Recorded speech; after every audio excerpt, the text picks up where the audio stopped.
Welcome, Anatomy fans. We're talking the new movie Captain America Civil War, directed by Anthony and Joe Russo. Stay tuned. Welcome to Popcorn Time, featuring movie discussion, news, and interviews.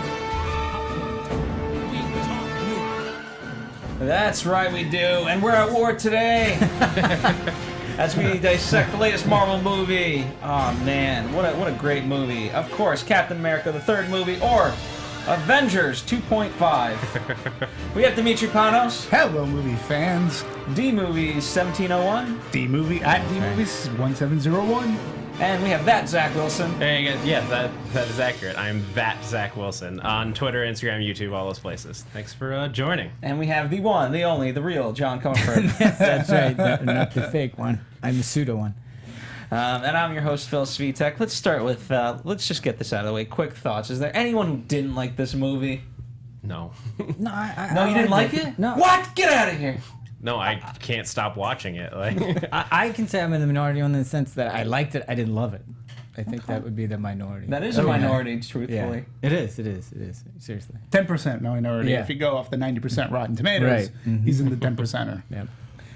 So we all love it. What aspects did you like or love? Demetri, starting with you. Well, I think for me, Captain America has really taken over the mantle from Iron Man. In a sense, Iron Man started this whole DC thing, and everybody fell in love with a Marvel thing. I apologize. And he started this and got everybody excited, and then the movies continued. But the Captain America movies, since First Avenger, have gotten better, solid, strong, and to me, like, it's Marvel's best celluloid hero. And I think that this movie is as good as Winter Soldier, if not even a bit better. And what really popped out, we had done Batman, Superman, I don't know, so weeks before, another Versus movie. Mm-hmm. And if you enjoy that movie but thought it was flawed, as I did, Captain America Civil War highlights those flaws in bold black and yellow, like neon. Like, this is a smart movie. And it's not just about brawn fighting against one another. This is really about ideologies, philosophies, values, really about repercussions. And both sides, you can sort of, like, you get both sides. It's a really tough schism. And then all in that, schism? Schism. It's really, for me, it's hard. Like, you can understand why Iron Man is thinking the way he does. You understand Captain America's view.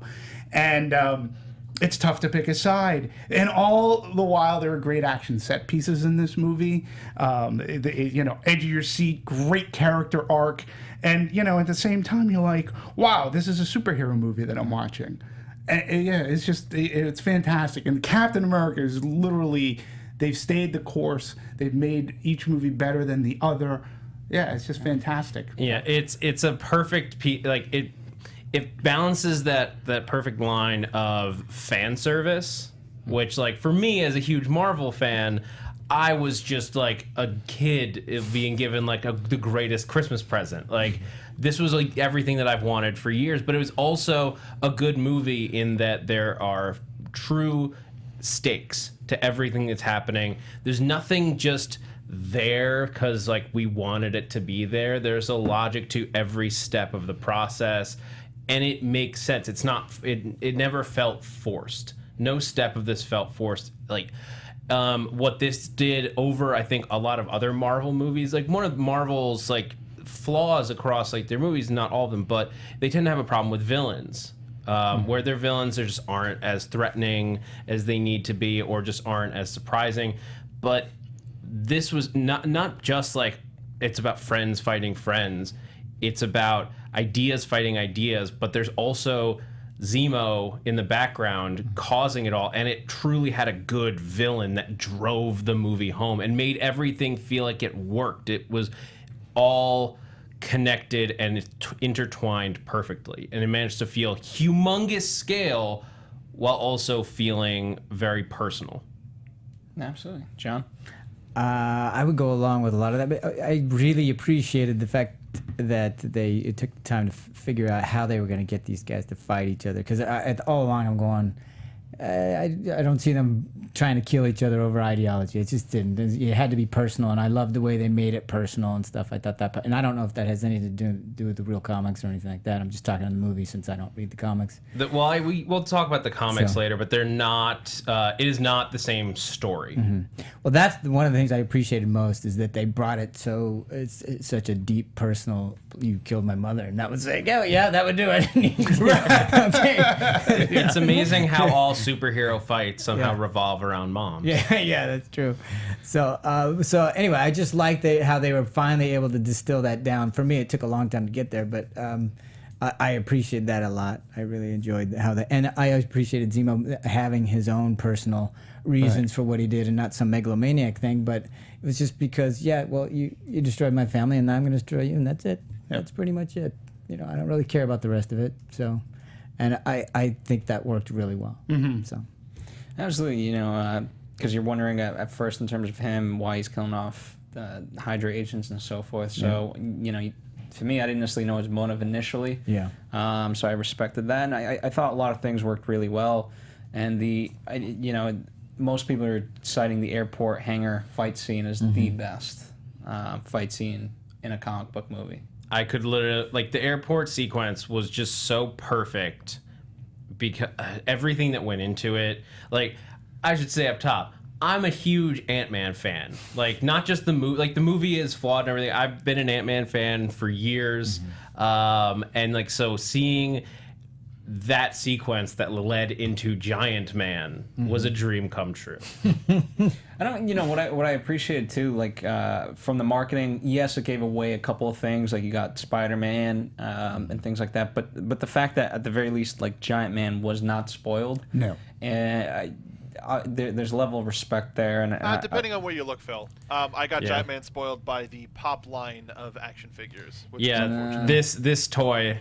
Actually, they announced a while before the movie came out, so it was out there. And then Lego had a play set for the airport that had a Giant Man in it. But from a marketing standpoint, sure. If you're a collector of that stuff, from a marketing standpoint, Disney did not overshow its hand. I thought they did a great job in marketing this, but they didn't show how it was going to be done, and that's the thing. So even knowing that it was coming.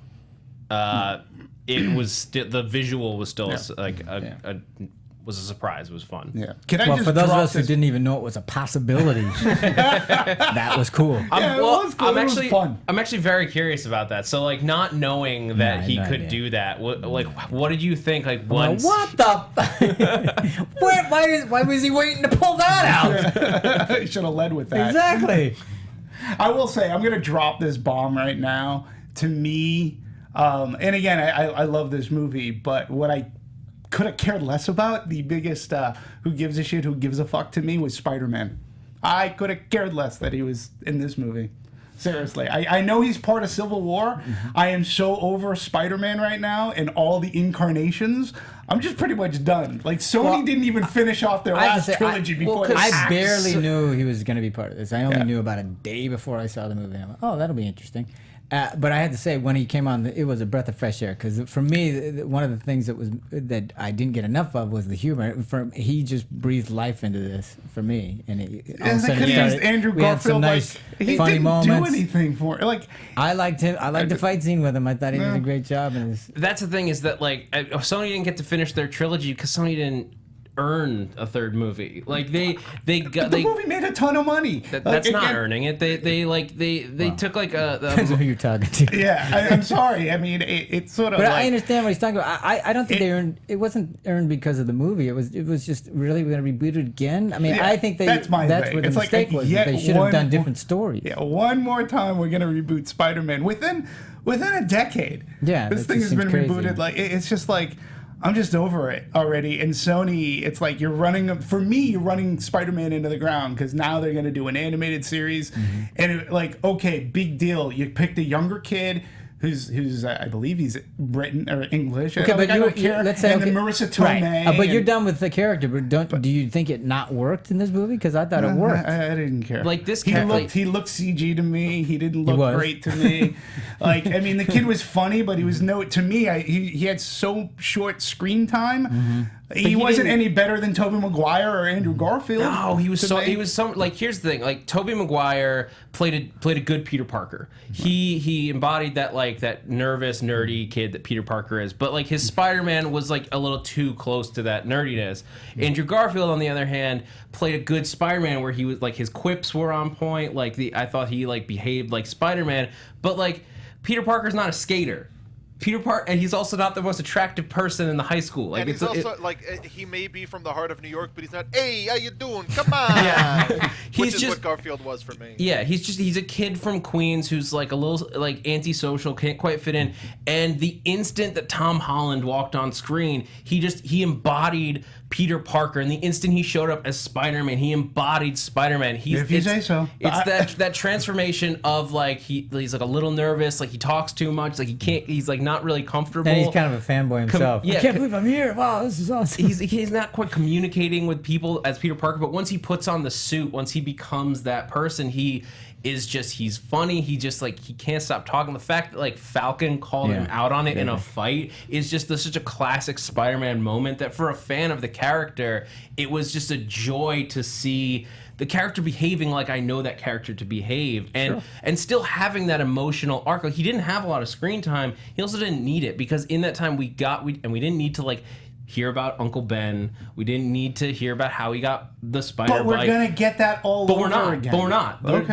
They're not doing an origin story for the next movie. This was where we're picking up with him, and we're only going forward because that's the thing is once Feige got a hold of it, he took creative control, and they don't want to do another origin story. They don't want to reboot it. This was a backdoor pilot kind of thing. Well, that's a good way to look at it. He again. Don't look that up on the internet. But Interesting results will come up. Well, that's another avenue. But no, to me, I get that he's a part of Civil War. I do. To me, And I was just tired of like, okay, here's Well, another here's the kid, thing. I mean, if Spider-Man. nothing else, for what it's worth, now it's back. As Zach said, it's back in Marvel's hands. You know, I mean, we'll go into like the full fight that it took to get there. I mean, he was not even necessarily supposed to be in the movie. It was always, what's going to happen? Is he not? Is he?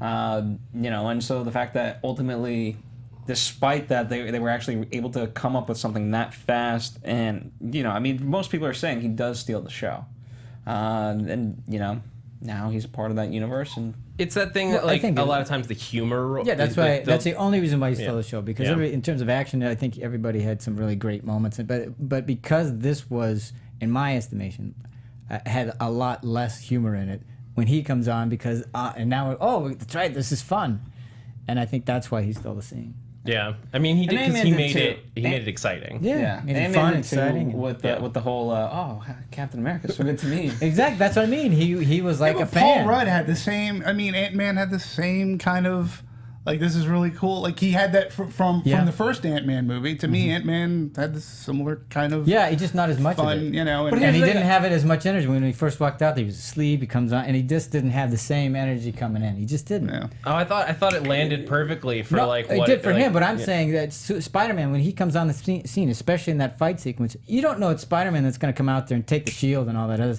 That's a great intro for a fight. Yeah. And I think from that, he's already boom. He's above. And Tony the way Stark they- and him have a great like Robert Downey Jr. Tom Holland I think had a Yeah. great dynamic like and even just like the dialogue him calling him underoos Yeah, to call exactly. him out like that was fun. And the whole introduction of Spider-Man it worked perfectly for me. I like the sort of meta humor of Marissa Tomei like when he's like you're Really somebody's aunt like we come in all shapes and sizes because like I don't know how much you guys followed the casting but a lot of people were like she's way too young to be Aunt May and it's like she's not Grandma May. Yeah, exactly. She's Aunt May. Yeah. And especially like when you think about like Tom Holland like Peter Parker is in high school so he's like 15 years old, 16 years old. Yeah. If his aunt was 70, Yeah, exactly. That would be a weird. like that would mean that his mom would have had to have been like 60. Yes, just think Or had a 25 much- years older yeah. than him, and that's it. Yeah. So it's I think it was I honestly think they nailed Spider-Man and I don't need a reboot again and that's why they're not going to bother with an origin God. story. Yeah. And they've been very public about that. Like they have no interest I in get doing it. I another just- Spider-Man origin. Just Until didn't they work for him wow as me, much. like he didn't wow me as much as he wowed. I understand that Spider-Man does play, albeit a different part in the books. I know he's Yeah. in there, but he's on a different side. Like, I get it. I get that he's a part of Civil War, and it's cool that they're bringing all this like together. Yeah, you And got that's to bring in new people. If you're gonna have a civil war, you got to bring in. Yeah, all well, I these mean, other if you characters. want to, when we get to writing, like we can talk through like all the differences in the books. There are some major differences. It's massive. Yeah. It's not even like a small change. Like they tweaked one thing. It's just a completely different story. Yeah, and I can't wait to get into that Yeah. too. But I don't know. Again, to me, he looked CG. He didn't look any better or worse than Andrew Garfield's Spider-Man did flying around. And I'm like, yeah, he's just this kid who's playing Spider-Man again, and I'm getting Spider-Man again. It's great that they brought him in, and it's where Marvel is succeeding in bringing in all these characters together, and DC Warner Brothers is failing miserably, at least to me. Like they're trying to shoehorn it in where Marvel just has a great way of writing it out. Let's talk about it, right? Before we even dive into the writing, let's talk about the development. Back in 2014, the Russo brothers get announced as the directors.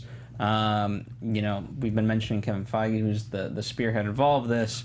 But there's a couple of pictures I have of all the phases, right? And I think it's, even though most of us probably kind of know this, it's to me it's interesting to always know because you're right, Demetri. The fact that they went from Man of Steel to Dawn of Justice, and like if you look at this entire slate of how long it took to get here, and this is the first thing that now kicks off Phase 3. Right. Yeah. Mm-hmm. So it very much is earned in that sense, and you kind of get to know all these people, and this is what we got coming up down the pipeline. I remember I was there at the theater when Feige did this particular announcement when he showed off this is what Phase 3 is gonna be. And he did a fun game when he announced Civil War because the first thing they put up was Captain America Serpent Society. I was so stoked. For Serpent Society? Totally. Because how are they gonna do Serpent Society? Yeah, it's like a weird I'm so excited. I don't even know what it is. It's That's a me. small team of villains that's lesser known.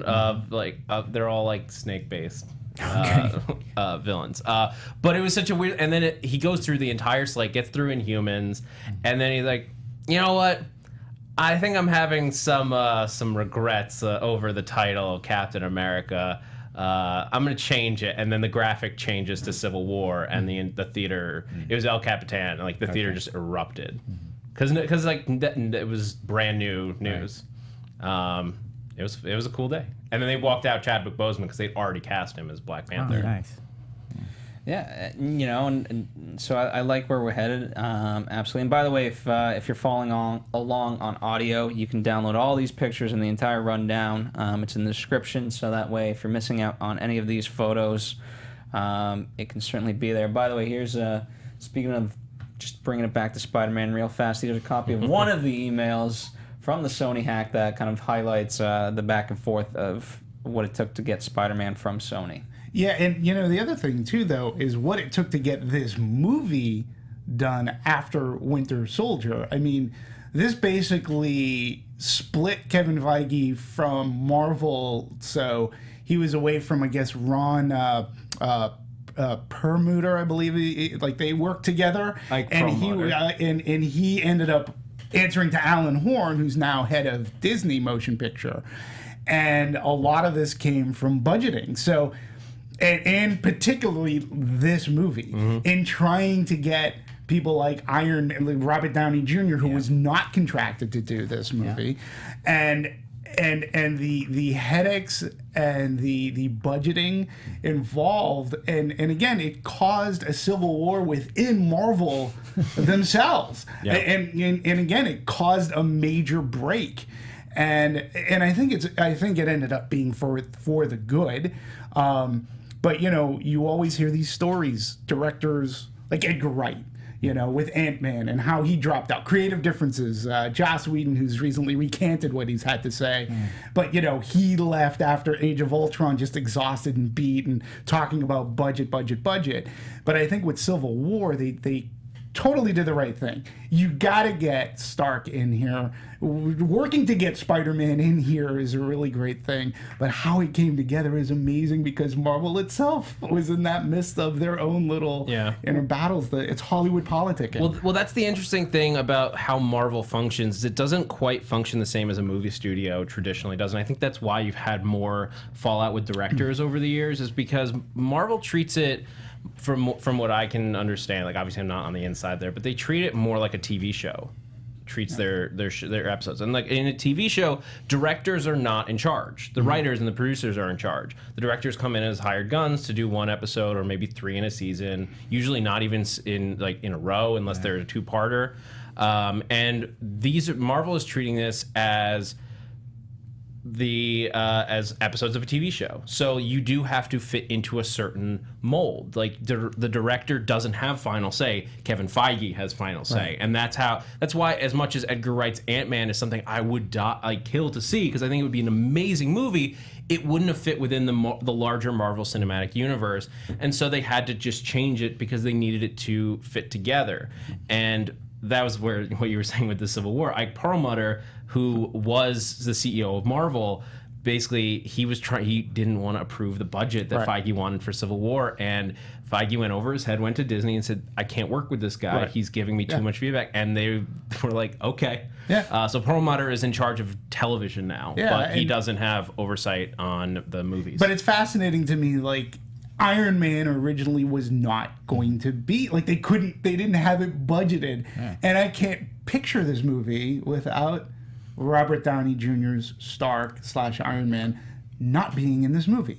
He's one of the major ideologies that you're set up to go against, and he's got to throw that out there. So who do you do? Like, is this where you jettison Robert Downey Jr. and you get another actor to play him? Or no, originally what they had talked about doing was, because it was the main story of the third Captain America movie was always Cap and Bucky, and Cap trying to protect Bucky from the outside world. So it probably would have been more like, it wouldn't have been him up against Friends, same like the thing, but it would have been like up against the UN, like him having to truly fight, not just with a Hydra faction, where Winter Soldier was an evil faction within what he feared, or the people he trusted. There were evil people behind that. No, this would have been like, no, these are the good people, like the United States of America, maybe Thunderbolt Ross, but maybe even just the president of the United States. Like Cap going up against. Well, you have to go up against his own in order to. Yeah, Cap going up against the United States government for him is a huge step anyway. Because the Ultimate Soldier is going to turn. Yeah, but again, as a fan in something that is called Civil War, is that the movie that? Well, it wouldn't have been Civil War. It would have just been a different movie. But like it was Insurgent. But Cap would have basically followed the same arc of like, I'm protecting my friend from the good guy, from who should be the good guys, and now Cap is maybe the bad guy. So that would have stayed. But then I don't know if it was I think it was the writers were saying when they were developing it. It may have been the Russos. I'm not. I don't have it in front of me. But they were basically saying, we started thinking who he would be up against, like who would be the person to enforce it, and of course it would be Tony Stark. And then once you bring in Tony Stark as like a foil for him, well, Tony Stark has all these people, and that's how they realized that they were developing Civil War. And they had a bunch of different outlines for different things, and then they were like, if we can pull this one off, this is the one. Yeah, I mean, Marcus and McFeely, they've been in the Marvel family since 2011. And they were the ones who said, like, it was Feige who came to them and said, all right, you guys have great ideas, but now just make it more Civil War. And now they say it was for the better, but they always kind of joke about it. Anytime they get no's, it's like, oh, more work. Exactly. Because it alters the direction. It doesn't alter just one thing. Well, especially in a movie like this where you have so many other characters, and not only that, as we've talked about, like the balance is so. I mean, the interesting part with Phase 3 and as this continues is the thread of making sure it ties into, Phase 1, Phase 2, and everything else is going to be so thinner and thinner. I'm I give them a lot of credit for what they're doing. I do. It's an incredibly insurmountable task, and I always think, I go, why do they burden them? There's so much they have to carry, and I always say that these things, for me, they suffer under the weight of it because they're not as thin or as clean as they could be, and sometimes for me it's to its detriment. Sorry. There are times where I think that's true. I think Age of Ultron is the best example of times where it's all connected universe like has faults. Because Age of Ultron they wasted screen time setting up other movies with things that didn't serve the plot of that movie. Civil War has a couple, like one or two of those, but it's like mostly it mostly fits. It doesn't they don't waste time set it because it was the Thor Ragnarok stuff in Age of Ultron is the most egregious example of where. We didn't need all the stuff where Thor is setting up hell and all the stuff that has zero effect on what we're doing in this movie, but everything to do with the next one for Thor. Yeah, this movie doesn't have that. It sets up potential other storylines for these characters to fall into later, but they're all results of this movie. Right. What I like is that in Age of Ultron, it has problems, but what I like about this, in some ways, it elevates Age of Ultron by being, the so good in a way, right? And that's why, when I was watching Batman v Superman initially, within the first couple of minutes, I was like, oh, wait, is Man of Steel an actual good movie? Because I don't remember it that way.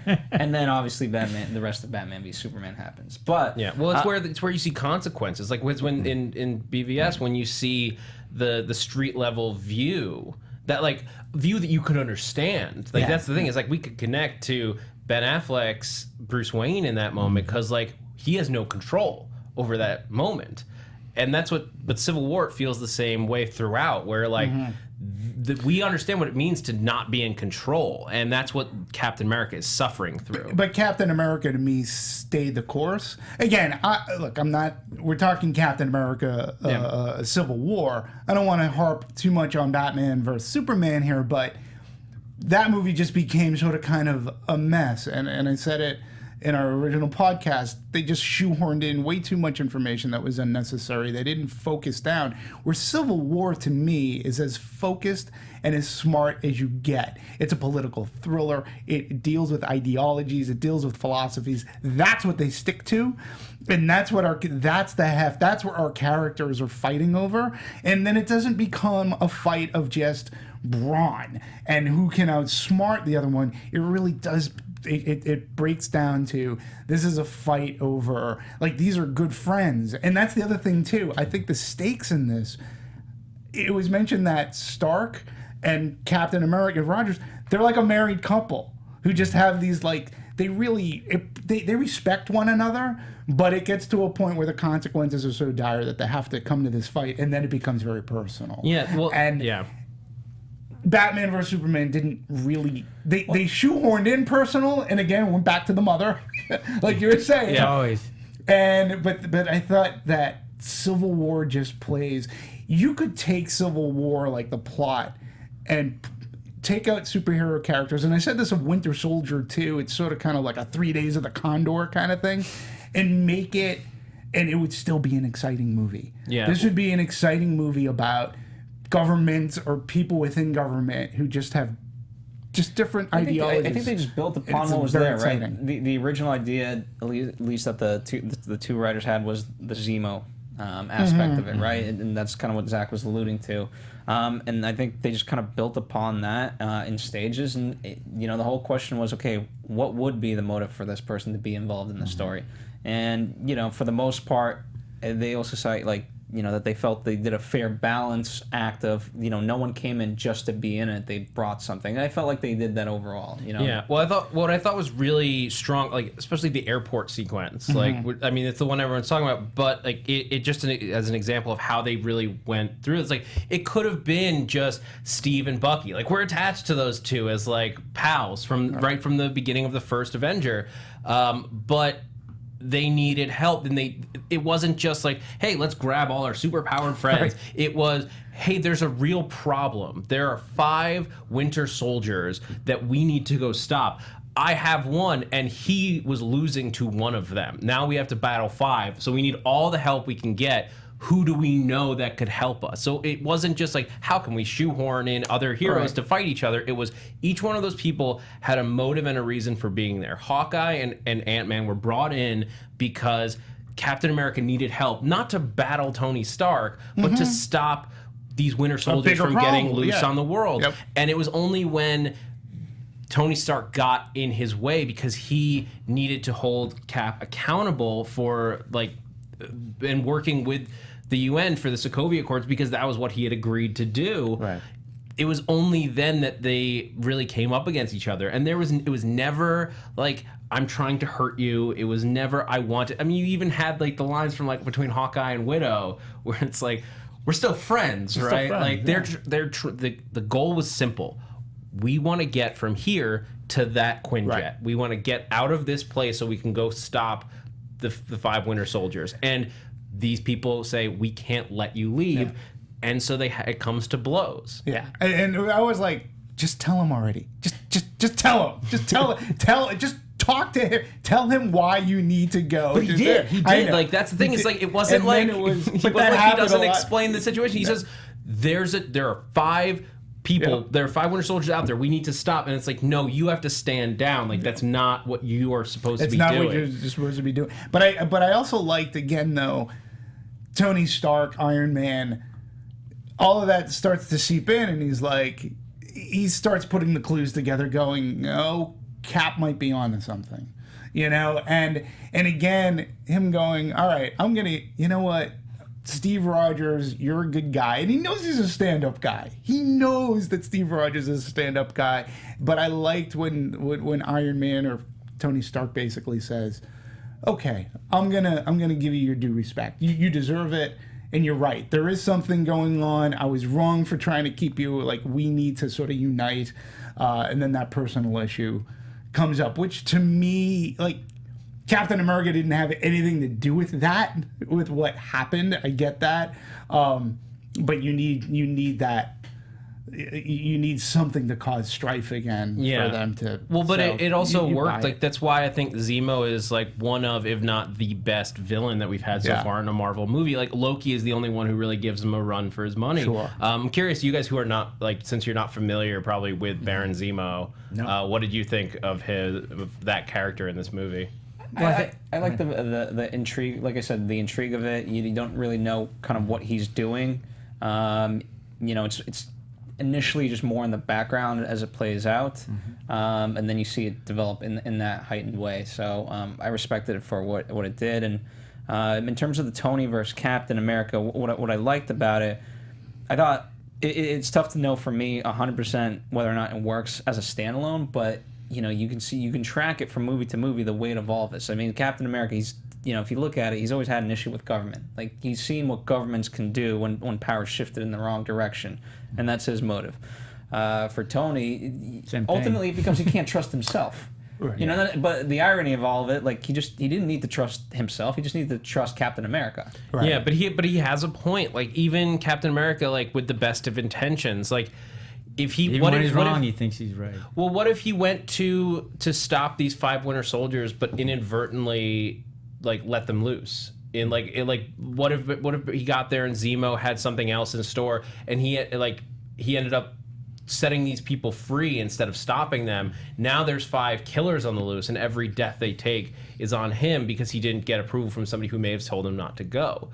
It's just like Tony Stark trying to help people with Ultron. It's like the intentions were good. No one's doubting your intentions are good, but because you're not conferring with somebody else on something that affects potentially millions of people, what gives you the right to do that, as opposed to letting an elected government? Yeah. Well, Phil, I want to take something a step further from you, because in a sense, Tony Stark, when you look at the first Iron Man, he was not a government man at all. He was all about himself, working for governments that were against he was selling arms to people who could fight. Well, he wasn't. His company was behind his back. The whole movie starts off with him brokering an arms deal with the United States government, and then it turned out like the villain was the one selling. Right, and he's just, I mean, he goes from being this rich in a sense, rogue guy who, like, I've got a ton of money. I put this, this thing happened to me. I become a superhero.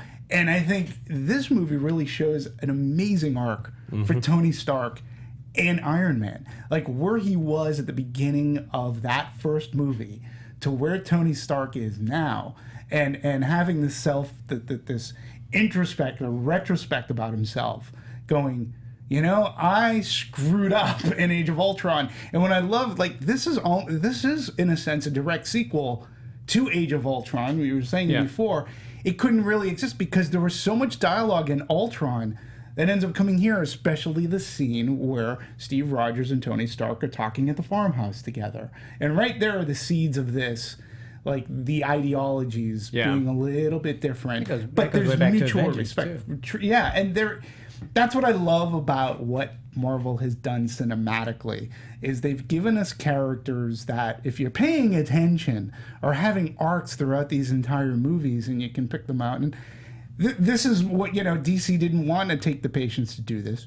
Marvel has, and I think that's where they win, and that's how we get an amazing movie like Civil War, as opposed to everything else, just because of our story arcs. From our characters have changed so much. Yeah, it was one of the things that I thought that one of the very few flaws that I found in this movie was, like, Tony Stark has an amazing arc, and you can track it from beginning to end in this movie, from his first appearance in Iron Man to this movie.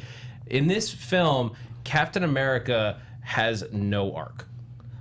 He begins the film believing exactly the same thing that he believes at the end of the film. No, but and he starts out as working for... Now, at the end of the movie, he is an insurgent. He's not working... He's giving up his shield. He's not a government entity. But I mean, he's not like, working for anybody but himself. But emotionally and belief wise, like, he is very, like, once the question is posed to him, like, Sokovia Accords, Sure. do you do this or do you not? He only falters for the briefest of moments, and even then, it's not really. It's just like for like half a scene where he's like, talking about maybe we'll do it, and then he continues on. Yeah, but the fact that protecting he's Bucky. giving up the very thing that he wants to be, or forever wanted to be. I mean, that's part of an arc. I mean, to give up your shield like that, when that represented so much to you. Well, he gave up the title. That was the thing, is all he gave up was the title of Captain America. But Yeah, he didn't but a character like that, where the title is the person, that's an arc. Yeah. I didn't see him struggle with it enough. I agree with you there. That was one of the few flaws, and it was that, like, Captain America didn't struggle enough with the decision to go against the Sokovia Accords. But I think that's one of the everything. problems with the character. I think they need to figure out a way to do that, because he has this conviction like crazy. They said even when he's wrong, he's right. He thinks he's right. But because he doesn't have that flaw, even in his character, how do you demonstrate that? How do you cinematically show that? Well, it's interesting. Do we go ahead, Phil? Because I want to talk about the end and the end of Civil War, because at the end of Civil War, the books, there is a decision made and a consequence that happens almost because of that decision. Yeah. But go ahead, Phil. No, I think what's kind of interesting tangentially to all of it. They, in terms of an arc, right? They talked a lot about the love story between Sharon and Captain America, and that blossoms very in a small way. But the bigger aspect of that relationship is the speech that she gives. Zach, if you're talking about, like, if there was any doubt, to me, it was in the church. At the church, right? And she ironically gives the speech that is it from Civil War that speech is pulled from? I don't know if it's from Civil War. I'm pretty sure it's the speech that it's Captain It's America. Captain America's speech from the comics that she's now reading to Captain America. Yeah. It's very interesting. It was a very interesting choice, but it works. Yeah. Yeah, because it was so it was so kind of on the nose of, and again, whatever doubt there was in his mind, that was like, if it was good enough for Agent Carter, it's good enough for me type of mentality. So, and then from then on, I agree. He makes no choice after that, but he does give up a lot, to me, as John said. Yeah. I mean, in the books, if we're gonna, we talk about ending in the books, and again, even if you didn't read comic books, I mean, I'm going to lay out a big spoiler here. So if you don't read the comic books, B, you've had your head stuck in the sand from pop culture, because this made huge news. This made as big news as when Superman died. This was huge news in the thing. So I'm gonna give the audience, like, if you don't know anything about Civil War and what some of the consequences were, 3 seconds, blackout for about, I don't know, 5 minutes, and then come back in. But so 3, 2, 1, 5 minutes. All right. The so book's you're like 10 not- years old. I think you're fine. But there might be some people who don't know that Captain America turns himself in to he surrenders to Tony Stark. He surrenders to Iron Man. He's being brought to justice, and he gets assassinated. He gets killed. And that was like huge news. And I remember I wasn't even reading it, and I just remember, holy crap, that's like really big. And when they decided to make Civil War, I was like, okay, very interesting. That's going to be huge, because I thought that's the ending they were going to decide to go with. Yeah, a lot of You as people, well? a lot of people predicted, and myself included, that like, there was a bit, there's a You debate kill like, him in is it Civil War. You like, can't be in the next Avengers. Well, but there's there was Nobody do we, really dies Do in we comic kill books. Captain America? Do we or do we flip it and kill Tony Stark? Right. By the end of this, and then the next Avengers movie is Infinity War, which literally has a glove that can bend reality. So it would not have been hard to bring it wouldn't be hard to bring a character back in Infinity War. But when they announced, when you were at that thing at El Capitan and they announced Civil War, because when I had heard Civil War, I was like going, okay, this is going to be bold, because how are they going to pull this off? Were you thinking something similar to that effect? Because that's basically, that's a big deal. That's a big. Could you even keep it PG-13 at that point? yeah. I guess so. Yeah. Yeah, I go You back to kill a Batman human, v you can't kill a Superman. That to dog. me is an R-rated movie, but Were you thinking that when you were at the El Capitan and When they first announced it, I mean, yeah. that was so many steps away at that point. It was just exciting that it was happening. But I mean, like, because that's not like the crux of like Civil War. Like the death of Captain America is not even in the actual graphic novel. Right. It's like in the next one after.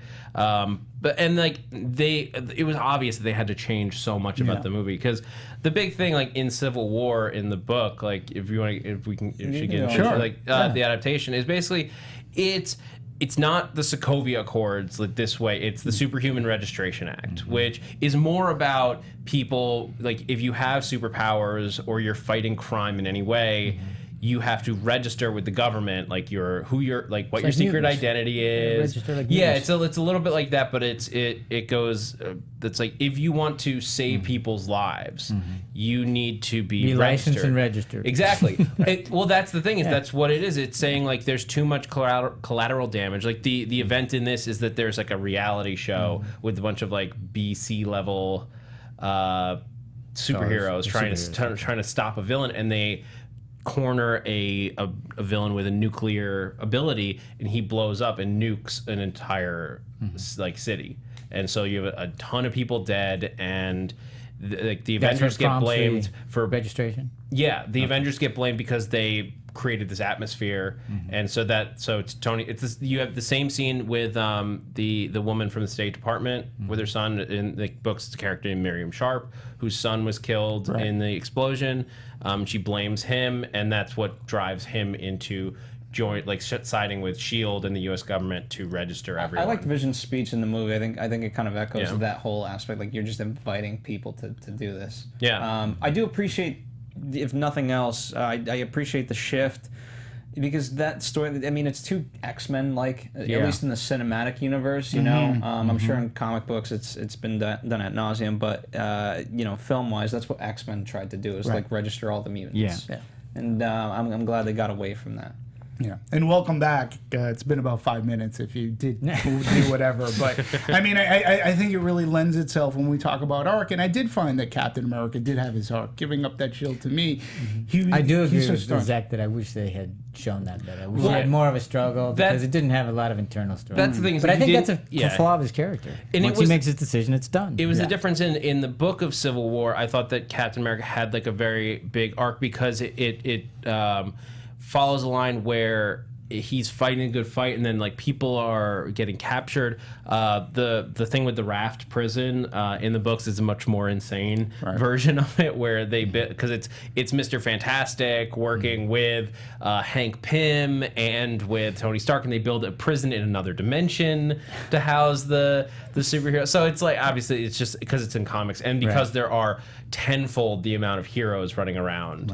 And like somebody actually does get killed in one of the battles. You have the Goliath, which is he is effectively the same powers as Giant Man and Ant-Man. So he's in like massive scale and gets killed by a Thor clone that Tony Stark had built. Like, this is where this book goes absolutely insane. But it's the fallout from that leads Captain America to go underground as a resistance movement. Like, and they're like living double, like under assumed identities, but eventually at the end, With the it's hat and glasses. the moment where like he lays down the shield, but it's not about like that was like the personal matter. And the personal matter I thought was a great moment in this movie, but it's about Cap's decision of like where what he says is like, I was fighting like.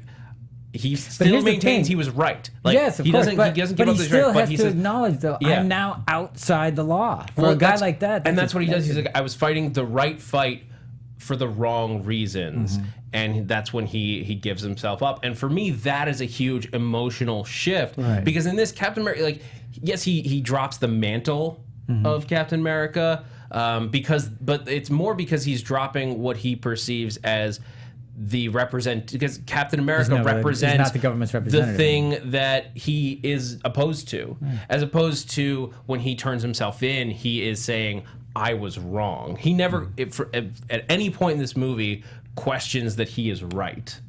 And that's what I would have liked to see a little bit more of. But it still didn't take away from the fact that like I totally bought what he was fighting for, because this was about his friend and his friend being given a raw deal. Like Bucky was like he was under a huge brainwashing. It was not his fault. Bucky was like the good American soldier from World War II, but That's what he said. And Cap is just trying to find someone to understand him. In a sense, is like, you would have done this for your friend, and I'd never fit in anywhere. Yeah. And he's the only guy that understands. So, yeah. Speaking of the characters, right? You mentioned there was a lot of characters in Civil War. I want to talk in the comic books. I want to talk about the characters that were not included in the movie Civil War.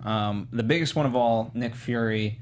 Samuel L. Jackson has gone already. He was quite upset about this, but they said like one of the reasons that they said that he was not included is it felt too many possible opinions. We didn't want him to take one side or the other, because that's not his place in the universe. And then we didn't want another. Is he still with the government? Is he supposed to, as I flip the page, be the government supporting the government? It would get too. It got to be the potential for a lot of more discussion that the movie did not have room for. Who is this for? Marcus said. Marcus said it about Nick Fury. Oh yeah. That was something a couple people asked me, like, where was Nick Fury and all this? I'm like, he's like way outside of this situation. I also just think there wasn't enough time for him to get involved.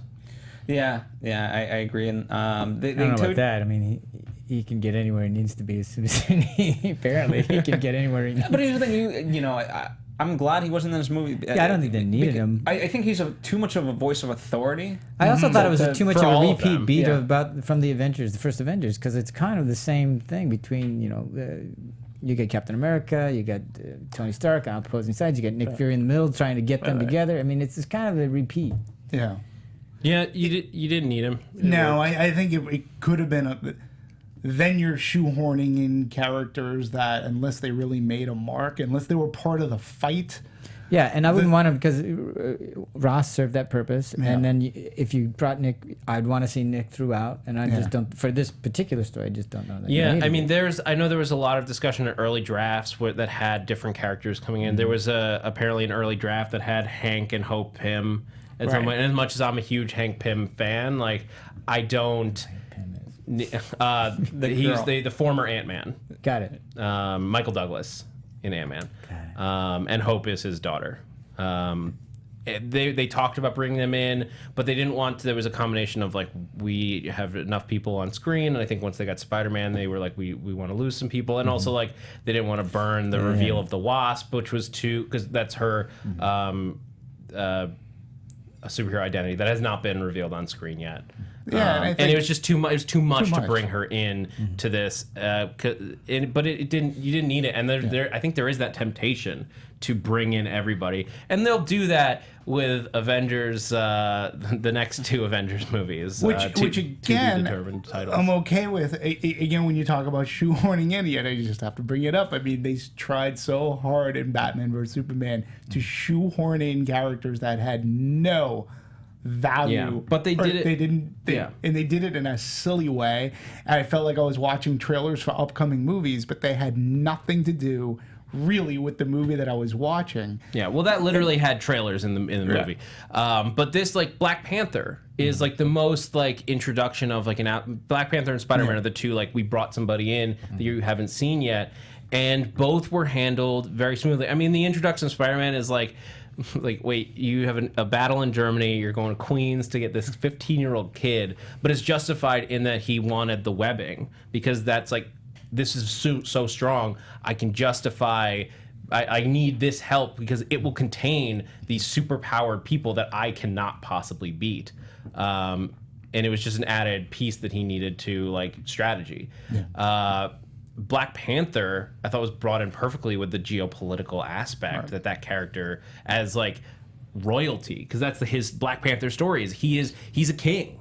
Yeah, he's a king and a warrior, and it was so perfect the way that he came in. It was such a Chadwick Boseman played such a regal version of that character where you never questioned that he was a leader. Yeah, he was fantastic, and to me that was the breath of fresh air too into this entire story. And again, this was a character that was on one side, and then once he hears the other side, is like, okay, reason sets in. Which kind of adds to the argument about why you'd want to confer with people. Exactly. Well, to be fair, I liked him because he, I don't think he picked the side. I think he had his own agenda, and just whatever side made the most sense for his until agenda. he realized, oh, it was the wrong guy. Right. I'm killing the wrong guy. Yeah, I'm going after the wrong... And that, again, there's so much in this movie to pay attention to, but the mere fact that you're able to get that across and have an ABC, like, a story arc for this character... Hey, ABC. I think that it was... again, I just think that's one of the strengths, that they really took time to iron out this script, to give everybody their due. And when you're introducing a new character, not only did you give this character heft, and he's gonna have his own movie, but you gave, that part's like, good, you literally gave him his own story arc. I'm gonna go by back the to end. Zach on that, because I agree, they gave him really good stuff, but then for me they faltered with Captain America because they didn't really, it's his movie and they didn't really give him the emotional arc. At least I agree with you. I mean, he had an arc, but it wasn't really, you didn't really get to feel it, you didn't really get to show it. It was like, oh, okay, made a decision, and then it's it. We don't really get to see that full thing. And for me, that's what was lacking in this, because I really liked that inner turmoil, and I did get to see it. There is a certain... Whereas I didn't really need to see, Vision and... What's her name? I don't even... Witch. What's her name? Scarlet Witch. It would be interesting now. I'm like I didn't care. Now that I'm thinking about it, I kind of want to go back and rewatch it for a fourth time. But with the idea, like... There are great movies out there where the main characters are not the emotional... like arc that you're following. I mean, and James like, Bond has made a history of this. Yeah, and James Bond he is there, especially the last few ones. They are putting him through the break. So. Right, Yeah. but I would say though, I think for anything, Part of his character was I that he do didn't find get emotional. I think that there is an arc. Maybe it wasn't as emotional for you, but at the end, Because being that Tony this is Stark a Captain, has the emotional arc. right? But being that this is Captain America, and at the end of the day, this movie is Rogers, Captain America, trying to prove that he was actually sort of kind of right. Well, and at the end of the day, he was sort of kind of right. And well, do you think? Yeah, like, but you still want your. For me, you still want your main character to go through a. Well, much here's bigger my struggle. question on that though. Do you guys think that this movie would that change with something as simple as, what if they had just called this Marvel's Civil War and not called it Captain America? Well, you still got to have a lead, and you traditionally in whatever it is, your lead's going through that major emotional arc. But here's the difference, right? So it doesn't matter what they call it. You still got to pick a lead. And you But still like gotta have if you're not told from the title who the lead is, would it have because there's so many people having arcs, and the movie that was I got the mainly interesting part. yeah. I don't remember ever Captain America: Civil War coming up until the very end. Right? Like, am I crazy? We had the Marvel logo, but that was it. They started the movie without before Yeah. credits. Like it was cold, literally cold open because they were in the middle of Siberia. But it like almost caught me by surprise. Like the first time, I was like, "Oh, we're starting. We're starting." Here's what there's an aspect to it, right? Where, I mean, at the end of the day, right? If you kind of, I don't know, from an audience perspective or on a more realistic aspect of it, you look at someone like a Captain America. You're never gonna fully understand him, right? That's someone to be looked up to, but you know, if you kind of realize like, okay, I'm never gonna be him, but you can maybe start to place yourself among these other characters, whether Vision or Hawkeye and so forth. That's, I think, the more relatable characters, and the fact that there is that banter back and forth of like, hey, who is right? Is it Captain? Is it Iron Man? I think it works in that level on that subconscious side of it. Yeah, but you still, even though you can't relate to them because you're never going to be them, what the writers tend to do, the reason why movies work is you tend to humanize them. You give them foibles, you give them flaws so that we can relate to them, and you can see how they overcome either as an example of what to do or what not to do. But who's the lead in the Avengers? I mean, it's called the Avengers Age of Ultron. Who's your lead there? Well, that's the thing is I don't know that there's one lead. Well, that's why I think these movies have difficulty. I mean, because we're not just following one person. Usually, when you throw in too many people and there isn't an emotion, it's all eye candy and it's a lot of fun, but it doesn't really have a kind of an emotional. It's an ensemble piece, and I think of the Avengers, the original Avengers was about Cap and Iron Man, coming to work together and finding themselves, and but it was truly an ensemble because everyone was involved, and that was one of the biggest things that I think the original Avengers movie got so right, is that everyone down to Maria Hill had an emotional arc in that movie. But with this movie, I wonder if there's something to just thinking about Captain America as sort of almost like a force of nature within the movie, where he is stalwart, he is not going to be bent, and it's about how everyone else reacts around somebody who is so just not just set in their ways, but so sure, so certain in a way that most people are not that certain about anything in their lives. And the movie that I was bringing up before that I think is an interesting comparison is actually this is a surprise, Ferris Bueller's Day Off. Because when you interested to hear more. Well, if you watch Ferris Bueller's Day Off, just like this, Ferris Bueller doesn't have an arc in that movie. He doesn't change emotionally. And that's why some people say that that's Cameron's movie, because it's about Cameron. It's also his sister, because his sister has a major arc. Yeah, that's a traveling angel movie. That's a totally different thing. A traveling angel movie, the angel doesn't change. Everybody else around them does. Yeah, but is there something similar in this that Captain America? It is. Maybe maybe more flawed, but he is I know, but I think it's more interesting when if he is that guy, because he thinks he's got all the conviction in the world, and what if at the end he's wrong?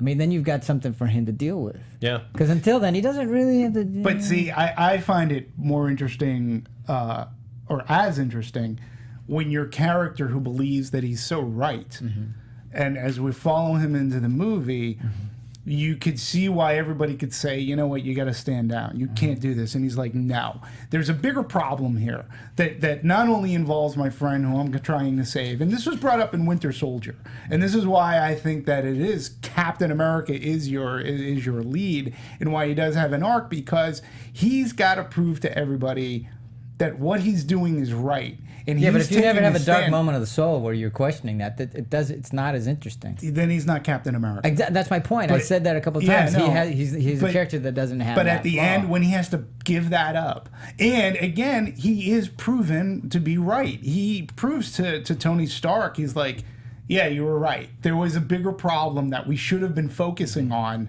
other than this minutia. We should have been over there trying to figure out what the hell's going on. you were right. You're right And I about think that, for but that doesn't mean he's right overall because you still have like- innocent people being killed. I mean, mean, the king the- of yeah. Wakanda makes a great argument when innocent people are being killed in the pursuit of I can't remember exactly what he Justice says or whatever. Yeah, then it's not a just cause. I mean, But I if think he was that's an trying to interesting stop that, I mean, like again, if people were listening to him, argument. Sure. things might have gone a different way, other than people finding out towards the last quarter of the movie. Mm-hmm. But to be fair, here's the thing: he was never at no point. I don't think early on he tried to make that argument. It was only until later. Yeah. You know, Well, he's finding clues to what's going on. That's my big argument with this movie is they spent too much time doing other things and not enough time between those two arguments for me. And because then you really get to see Cap struggle because you have the one argument between he and Stark, and then the rest of it, it's gone. There's no other deepening of that. There's no other extra thought about that. And I was like, oh, too bad because that would have been interesting. I would love that to continue. Yeah, and you could have given it more time. But like, I also I understand what his motive was. Like when like you stop and think about the movie, it's like it's all there. I would have liked a little more, but I mean the movie overall was just so strong for all the characters involved. The theme of vengeance running through it, I thought was great, and like because that's what it was all based around. Like this whole thing was the plot from Zemo, and again, like why I thought he was such a strong villain is that like the character of Baron Zemo is like this like he hates the Avengers and like like.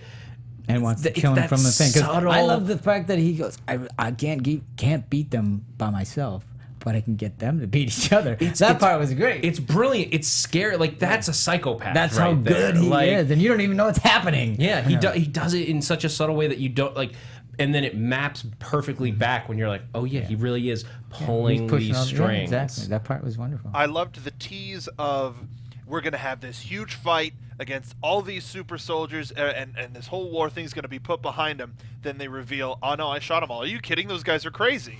yeah, that was fun. I went, It's- what? Yeah. What? They didn't put him in No, a that's purple. not the Civil War we're talking about. They didn't put Zemo in a purple mask, Yeah. which I think was for the best. but it was still a great way to does he really use have a that purple character. mask or something? Yeah, Okay. in the books he's in a purple like vertically striped mask He would glad be perfect he's with not. because why Vision. not? He should go Well, give since we were Vision. talking A Red about, Skull. I don't know, Oh yeah, there's. I think Mark's gonna bring it up in a second. Wow, thank you. you know, we talked about the airport scene and the importance of this movie and how amazing it was to put together.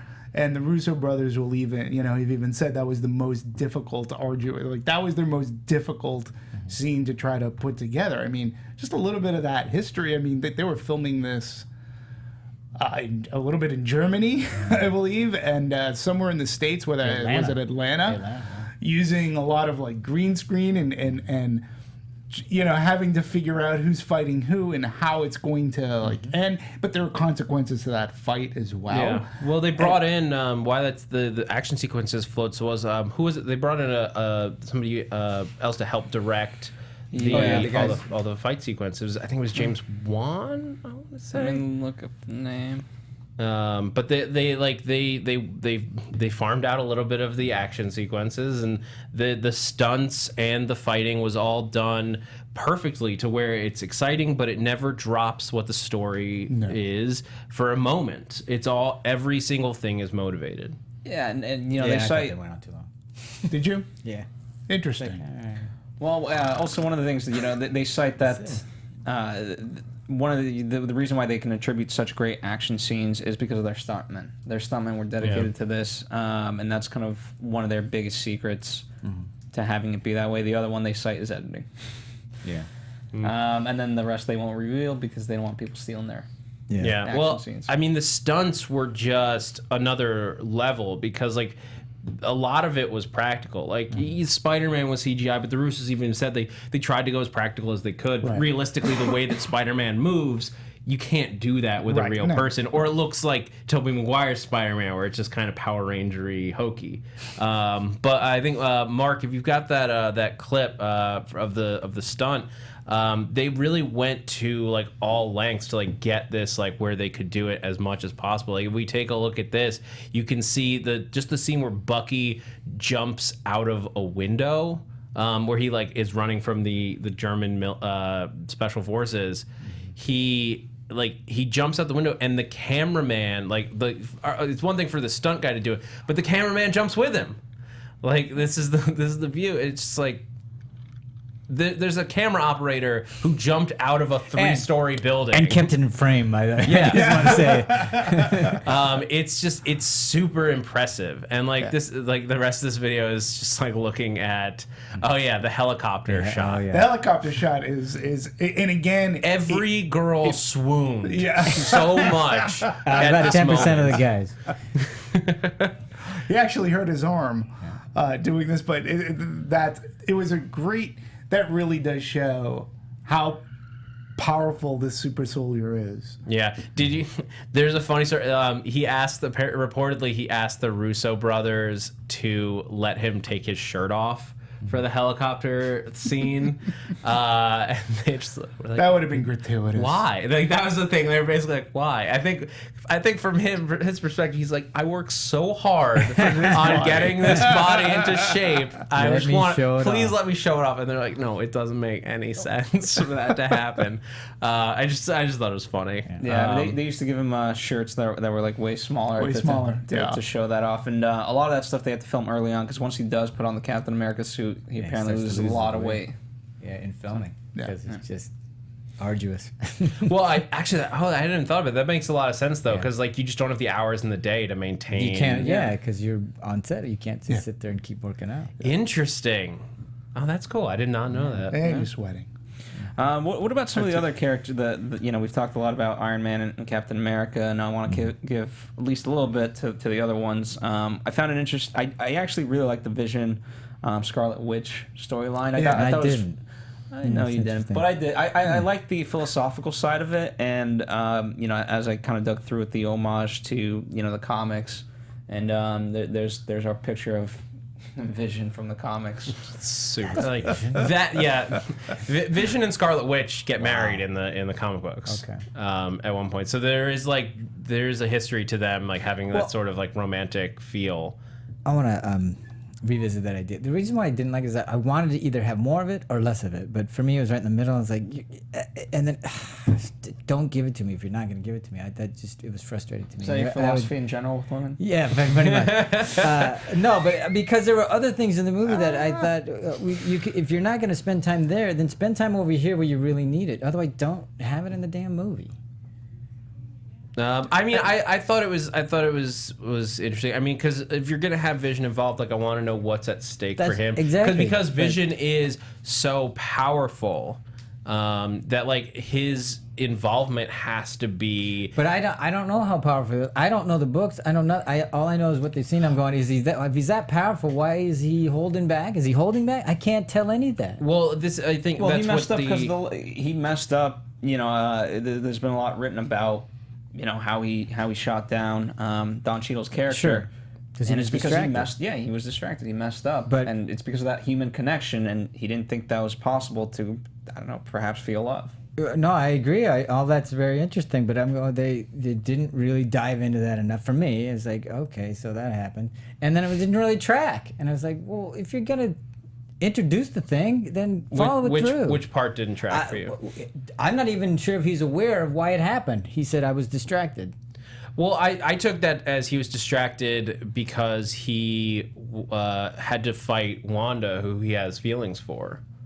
And I don't know that I'm not aware that he knows that from this movie. I don't know anything about the books. I don't even know that he's aware that what feelings are. Well, that that's exactly it. I think he is, because he was a computer. Like, no, I get that part. But because he's what, like two, like he even says. I understand all that. Yeah, what I'm saying is what I saw. They didn't really do enough there for me to make that go to making that route worthwhile. I thought it worked because I don't think he himself understands it, or is at least willing to admit to himself. Yes, it's easy. Like, I got distracted. Yeah. But if you kind of go more than that, and then you're admitting to yourself, like, number one, I have feelings for this person, and this is why I messed up, and thirdly, I am capable of messing up. Yeah. And I don't think I think the idea is that he doesn't fully understand it. Like, he's still processing. Like, I was like, as a computer program, he's not used to being distracted. So like, this is all new to him as he learns, and I think it's all built around that that sense when he talks about the Infinity Stone that like He makes doesn't know up what his it means. brain. Like Yeah. he doesn't get it, and like he's still learning about who he is. No, They that treat him part's like he's wonderful. this like super He's intelligent. 2 years old, though. Yeah. I mean that's what he is. No, I agree with all those things. What I'm saying is that it was so fascinating, and then it just stopped. It didn't. There's nowhere to go with it because you're doing other things. And I'm going, you don't need it in this movie. Then don't introduce it. Because you have so much else going on you could spend way more time with. You could have gotten way more in depth with Captain America. You could have had time there, which is what the story is about. I mean, that's what it's named. I didn't need this in this movie. That's when you guys were saying that everything was integrated. That stuff was not integrated to me. Didn't need it. Didn't make See, sense. I always didn't enjoy- come to fruition. And for Like, me, why when bother? in a movie like this, again, when you're talking ideologies, I sort of kind of like it when the movie slows down and lets other characters breathe a little and have dialogue. It's one of my favorite. It's one of the things that I really appreciated too in Age of Ultron. It wasn't necessarily the action scenes. It's when the heroes were together, whether they're at a cocktail party or whether they're at a farmhouse, and it was dialogue where you actually got to know a little bit more about the characters, and I felt that's what that scene with Scarlet Witch did. We got to know a little bit more about her from Age of Ultron, and that I appreciated that downtime a little bit. Like I liked it, and then when it led into, her making her decision to Yeah. what she was going to do and how she felt like she was a prisoner. That's why I appreciated that scene. And I think that's the big thing is like for him, like his involvement is very much couched with Wanda's in that he's talking about and he and she are talking about fear and what it is to be a powered person and what effect that has on the outside world and whether or not you should worry about that. Like she, when she has to fight him, and she says like, I can't control their fear, only my own. Like that's directly because he tried to lead her down this thought process that to him made perfect sense because it was logical. But for her, like she only has control over herself, and that's what the idea of control of yourself and others, I think, is what the two of them are struggling with because both of them are so powerful. Yeah. And I mean, ultimately, here's what I can appreciate. Like as a standalone movie, yes, you can point out those flaws and things like that, but I respect what Marvel's done where they've earned a certain level of trust, and it's like, okay, I know number one, there's going to be more, and I can trust them to take me on this journey, and I think that's a huge thing that's been earned over phase 1, phase 2, that's only going to continue, and so that is to have that discipline, and in the writers' room say we don't need to necessarily close out certain things, I think is a testament. And again, I get that it's if you're a person that just wants to see one of these movies and enjoy it, you're probably going to be a little pissed off, but so be it. Yeah. Again, I didn't mind it as much as you, and I just like that in a superhero movie we do get some dialogue, and that's how we get to know some of these characters a little bit more. And again, this was a movie in which certain people that we've gotten to know through this journey, like outside of Captain America and Iron Man, they have to make a choice as well, and they all have to trust one another, especially when they're Avengers, that the other person has their back, and they have had their backs, but they've had to, in this movie, they had to make a clear choice. And I like the thought process for Scarlet Witch because she's new to the team. So I like that it gives the characters good dialogue and you understand the choice that they end up making. Mm-hmm. Let's start getting into Easter eggs, and then we'll move into production because I know there's still a lot to talk there. One of the big things we talked about characters that didn't make it. A lot of people were why Daredevil never made it into the movie. And I don't know, Zach, you watched Daredevil. Do you want to kind of? I mean, do you want to talk about like why within the movie world or the real world? I guess a little bit of both. Interestingly enough, there's both aspects to it. Yeah, I mean, in the sense of how like logistically getting Daredevil in there, the complication becomes, and they've talked a lot about this. Like there is a desire from like Feige and the movie side to get TV characters into the films. But like Agents of S.H.I.E.L.D. would have been like having the characters from that show directly in like Age of Ultron, and even in this one would have it seems like it would fit perfectly. But they shot this movie over a year ago, or a year and a half ago. Like when they had to be writing it 2-3 years ago. So, but like 2-3 years ago, S.H.I.E.L.D. was barely in its infancy. They don't know where the characters are going to be by the time this movie is coming out. So logistically, and like same thing with Daredevil. Like they shot that film less than a year ago. Or they shot season 2 less than a year ago, and you can't know where your TV characters are going to be, whether they're going to be what emotional state they're going to be in, what their costume's going to look like whether the character's even going to be alive. You don't know that far in advance, so you either hamstring the movie by forcing them to like hold off and then do a reshoot at some point, like very late in the game, which means that the character can't have an emotional arc, or they're just like there to be there, or you hamstring the TV show into like, well, no matter what you do, the character has to wind up in this place, and you can't deviate from that path. And like there's like Agents of S.H.I.E.L.D. you could maybe do that with, only because like they already do that, where they that is the show that like has its fun bending to what the movies are doing and integrating. Like they had this week's episode of Agents of S.H.I.E.L.D.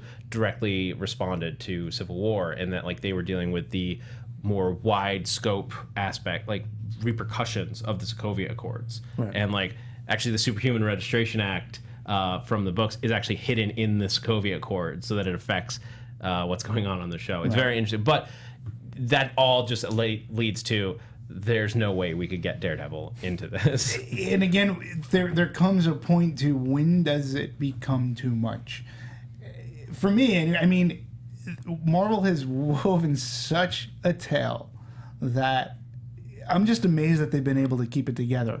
Because as a viewer, if you're watching all these movies, you're staying to the end, you're watching the buttons at the end of the movie, you're trying to piece together, and there's already so much going on. Once you start throwing in more characters, it just becomes... there's no point. Yeah. They have done to me, I didn't miss that Daredevil wasn't in this, or for the fact that Fury wasn't in this.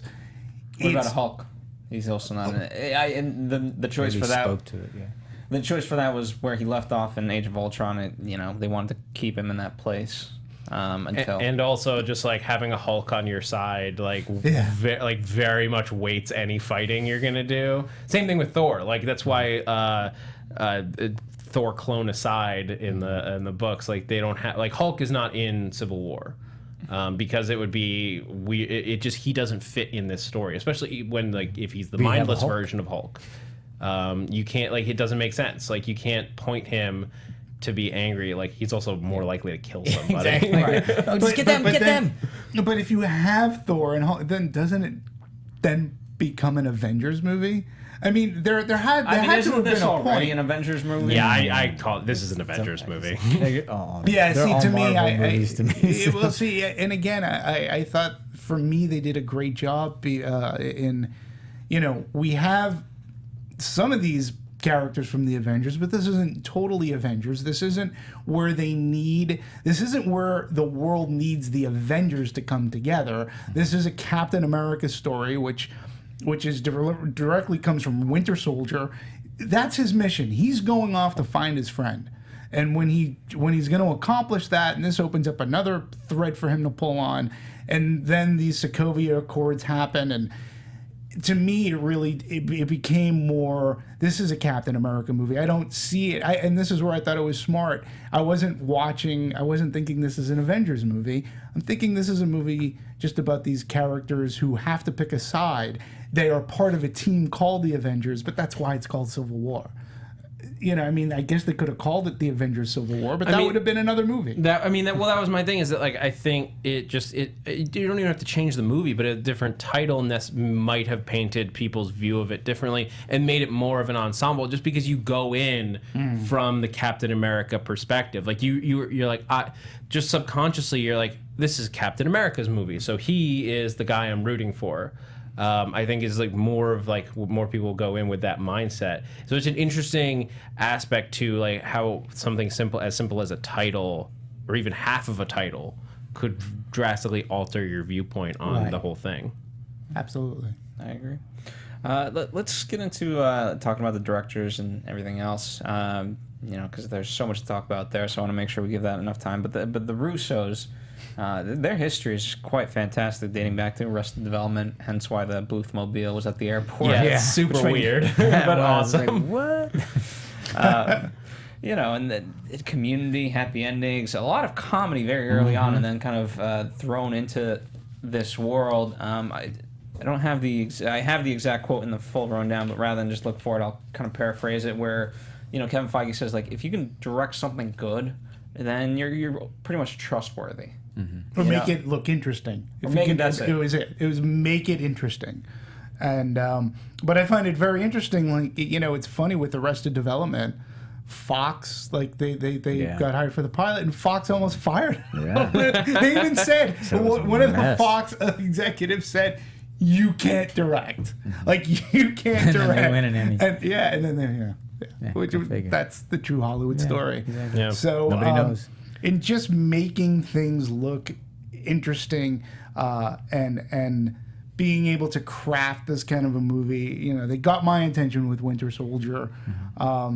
But it's so funny that they come from comedy. But I think that too makes for when you're making a movie and you're going to throw comedy in it, they have the timing right.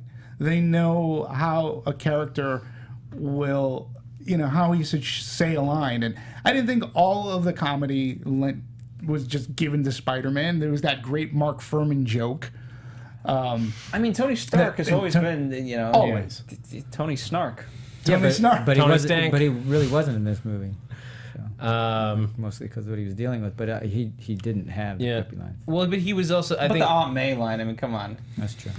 that was the thing is, like, when he went out as Tony Stark, he really went into that mode. But he was also, I think, what was great about his story was the guilt that he was feeling, and we really got that sense, when it's Pepper left him because of basically the result of his guilt is just him not being himself anymore.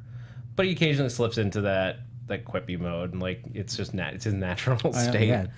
The Russo brothers, it was so surprising that they managed to pick up Civil War, pick up Winter Soldier initially. When you look at their Community episodes that they've directed, a fistful of paintball, the paintball episodes are huge, very cinematic, fight scene episodes of that show. So it kind of makes sense. They did Advanced Dungeons and Dragons. We know that they fit in this world, Right. But it's just I wouldn't have expected Community, the guys that directed for I get Community it. to. But think of what Marvel does. It's to an extent they look interesting, and they probably came cheap. It's we can budget this movie because we're going to hire these two guys to do it. We have faith that they'll do it, but we can pay them in Marvel dollars. Well, I think in a sense. And now they've gotten so much bigger after Winter Soldier. Find somebody else. Yeah. So and now they're spearheading. They're picking up a mantle in a sense where Joss Whedon.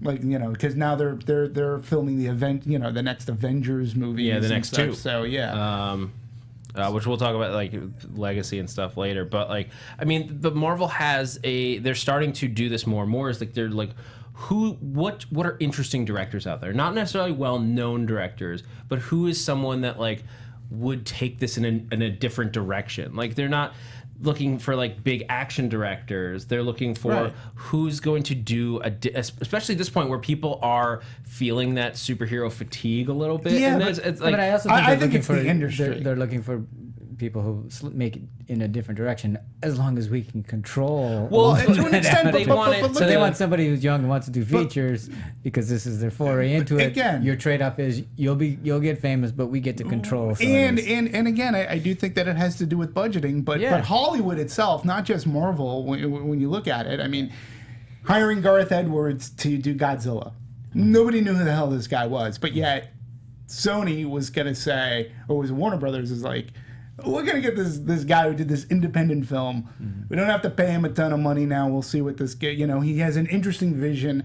Hiring Colin Trevorrow to do Jurassic World, after the movie Safety Not Guaranteed, which was a very independent movie, which fantastic movie as it was. 15 people saw it. So you hire these people who have, I appreciate what Hollywood's doing, but from the common sense, from a budgetary, you don't have to pay these people a lot of money, because the calling card is they're getting a big budget. They're getting to make their bones. And then they'll make the money after their Jurassic Worlds, or their. But like, Gareth Edwards is doing Rogue One, right? Is the director's salary really going to be that much of a deal? Like if you have to go to somebody, Steven Spielberg or James if you have Cameron, to go to somebody like that to do your movie, if you want, that's why you pick a guy where you can. If you're budgeting out your sheet, it's like, well, I need money to get Robert Downey Jr. Yeah, exactly. You need the $40 million to get Right. Robert Downey, so you. This is what Feige had in his arguments with Perlmutter and why he eventually had to go around him. But at a certain point, doesn't it, just throwing names out there? But if like you say Spielberg, so if you got Spielberg and you had to pay him $30 million to do a movie, I'm just throwing numbers out there, no justification. But if you let's say you had to throw $50 million at Spielberg, doesn't Steven Spielberg directs a Marvel movie more than make up for that $50 million? None if they have a budget. See, and I'm glad you brought up Spielberg, because years ago, Indiana Jones was born out of Spielberg wanting to do James Bond, and the Broccolis said no way. And so they had to come up with another idea. Yeah. They didn't want to. They didn't want to spend the money. It wasn't spending the money at that time. It wasn't like, who is this guy? No, we don't think you're right for Bond. Now he's said, he goes, yeah. Now they've approached me. They can't afford me. Yeah. Even for James Bond, Spielberg is out of that realm. But James Bond is a little bit different in that it's always had its budgeting. But Marvel right now, this movie's gonna break $1 billion within the month. Absolutely. They know that it's going to do that. So doesn't it bringing in it, and I'm legitimately asking because I don't know, but wouldn't you make up for that extra $50 million in your just add it to the budget? But I think not if you don't have to pay it, because they just proven you don't need to. Yeah. Not if you don't have to pay it. It's an easier gamble to make. If I know I don't need to, because I've got the stars bringing them in. I don't need the director to do the same. When I can go out and get somebody who's young, who wants this and I don't have to pay as much. And if you're say you're going after Steven Spielberg to do Winter Soldier, okay, right off the top, you know that Spielberg's the, again, I'm not his agent. This is and he's not right for that movie. It's just an easy name to use. Yeah, it's just an easy name. I'm saying for the audience. So all I'm saying is, and again, I'm not his agent, so I don't know. But right off the top, there's probably some deal set in place that he's going to get points on this movie, and a lot of points on this movie. Whereas, he's going to get final cut. I don't think the Russos got that. The Russos may have gotten some bonuses for hitting, certain marks. That's true, but they certainly got it for the next one. Exactly. So, and the same goes for Gareth Edwards, and the same goes for Colin Trevorrow. I'm sure, if Spielberg were to come back in and do Jurassic World, yes, that's a different story. If you do that, because that's his franchise. Right. So But when you get Gareth Edwards as opposed to say James Cameron, and not that he would have been right, but I'm just throwing that name out. James Cameron right off the top is going to say, okay, from dollar number one, I'm going to get so much back. Regardless if this movie is a hit or whatever, this is what I'm going to get paid. Where Gareth Edwards is looking to cut his teeth, looking to make this kind of a movie, and they say, okay, this is the salary you're going to get, and you'll get bonuses if you hit this gross, this gross, this gross, and then we'll see what the future brings as far as sequels. Yeah. They'll make the money. I think in a sense it's smart. It's a simple enough argument that ultimately, right, in this scenario, what people are paying for is what ends up on the screen. Right. So essentially you would be paying Robert Downey Jr.'s salary to something that has nothing to do with what ultimately is seen. Right. Apart from a trailer where it says Steven Spielberg directed. Yeah. There's very few people that I think for Marvel that would add to the box. I was I used Spielberg because I think there is a certain sect of the audience that would not be. They're I'll wait for it to be on VOD. Joss Whedon would probably do that. That's exactly what he was. He helped build that brand for people that are sort of lukewarm on Marvel. They're I don't know if I really want to dive into this. But they went Joss Whedon's doing this. Well, then I'm going to look now I'm interested because he was that name. At this point, Marvel is past that, where it's the Marvel brand is first, and whoever else is involved is almost second. Guardians proved that. Like, you didn't need anybody. Like, Chris Pratt was a TV star known for being a schlub. Like, you forget superstar. now, but Chris Pratt was I didn't Andy forget. on Parks and Rec. Right, Like, no. he was the guy like drumming on his beer gut. But look at James again. I think James Gunn is a great example too, because this is the guy that did Slither. Okay, Yeah. so again, Now James Gunn, he's James Gunn. Now he's James Gunn. So and I'll even go to an extent to Joss Whedon. You know, this was the guy that had great success on television. His movies, you know, when he did Firefly, which one was it? That's well, he did Firefly's Firefly, TV, which Serenity was his the movie. movie, which you know did a good movie, though. well. It's a very good movie, but you know, it didn't break any records at the box office. Well, yeah, but so, that's not his fault. It's sort of a pattern with Joss Whedon of like, Okay. he makes these things that are critical darlings, make no money or Right.